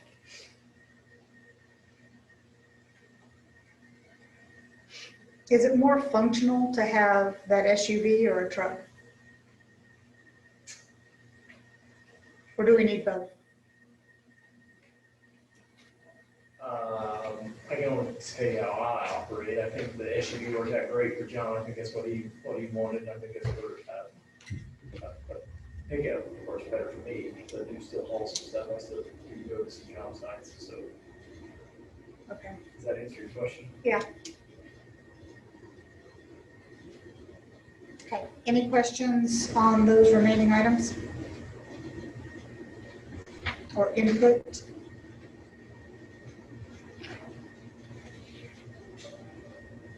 And I'm thinking that the next meeting will probably have that survey put together. We're getting really close as it is. That way you'll have a look at it before we send it out and let the public chime in their opinion. This website design is one of the items that we're looking at putting on that survey. Again, the whole purpose of the website, there's a need for like an intranet service, an internal, which is different than this. This is an external service that would serve the public.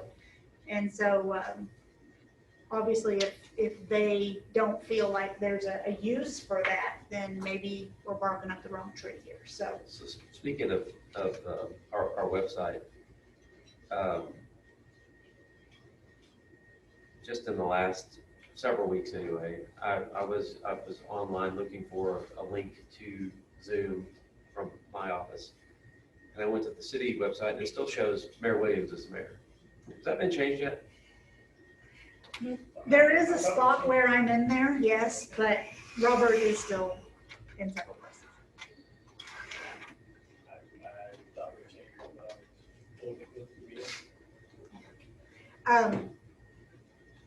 So yeah, that's something that we may put on that survey. And So who's in charge of that right now? I mean, so the only person who's able to do updates to that is Melanie.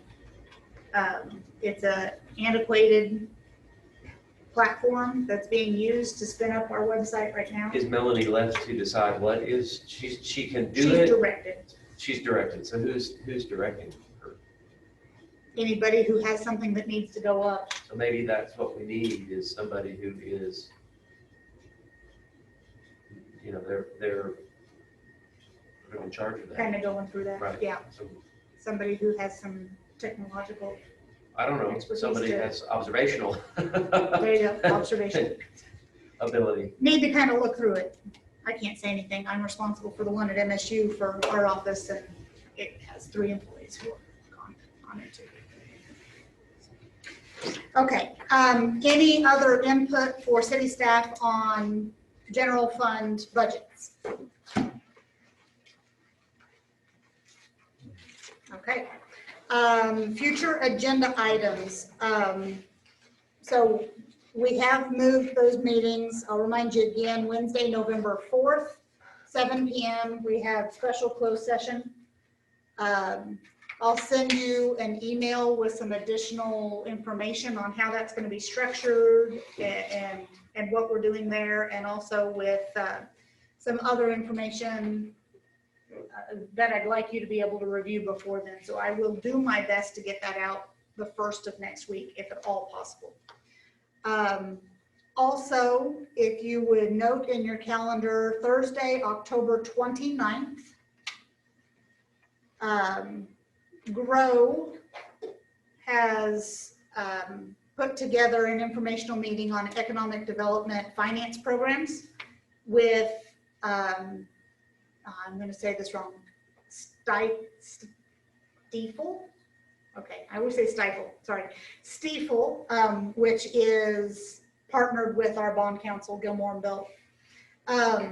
They will be talking about those different types of financing objects that were in that economic development plan or policy that I provided. There will be the ability to attend this in person at the high school library or by Zoom. If you want to attend, please reach out to Dwayne and just let him know that you're going to be there and how you would like to attend. If it's by Zoom, he'll work on getting you a link closer to that date. It's at 7 p.m. and I think it'll have a lot of great information in it for us. Any other future agenda items? Okay. If not, we have a closed session on the agenda, so I'll take a motion for a closed session. So moved. Second. Roll call, please. Yes. Yes. Yes. Yes. Thank you.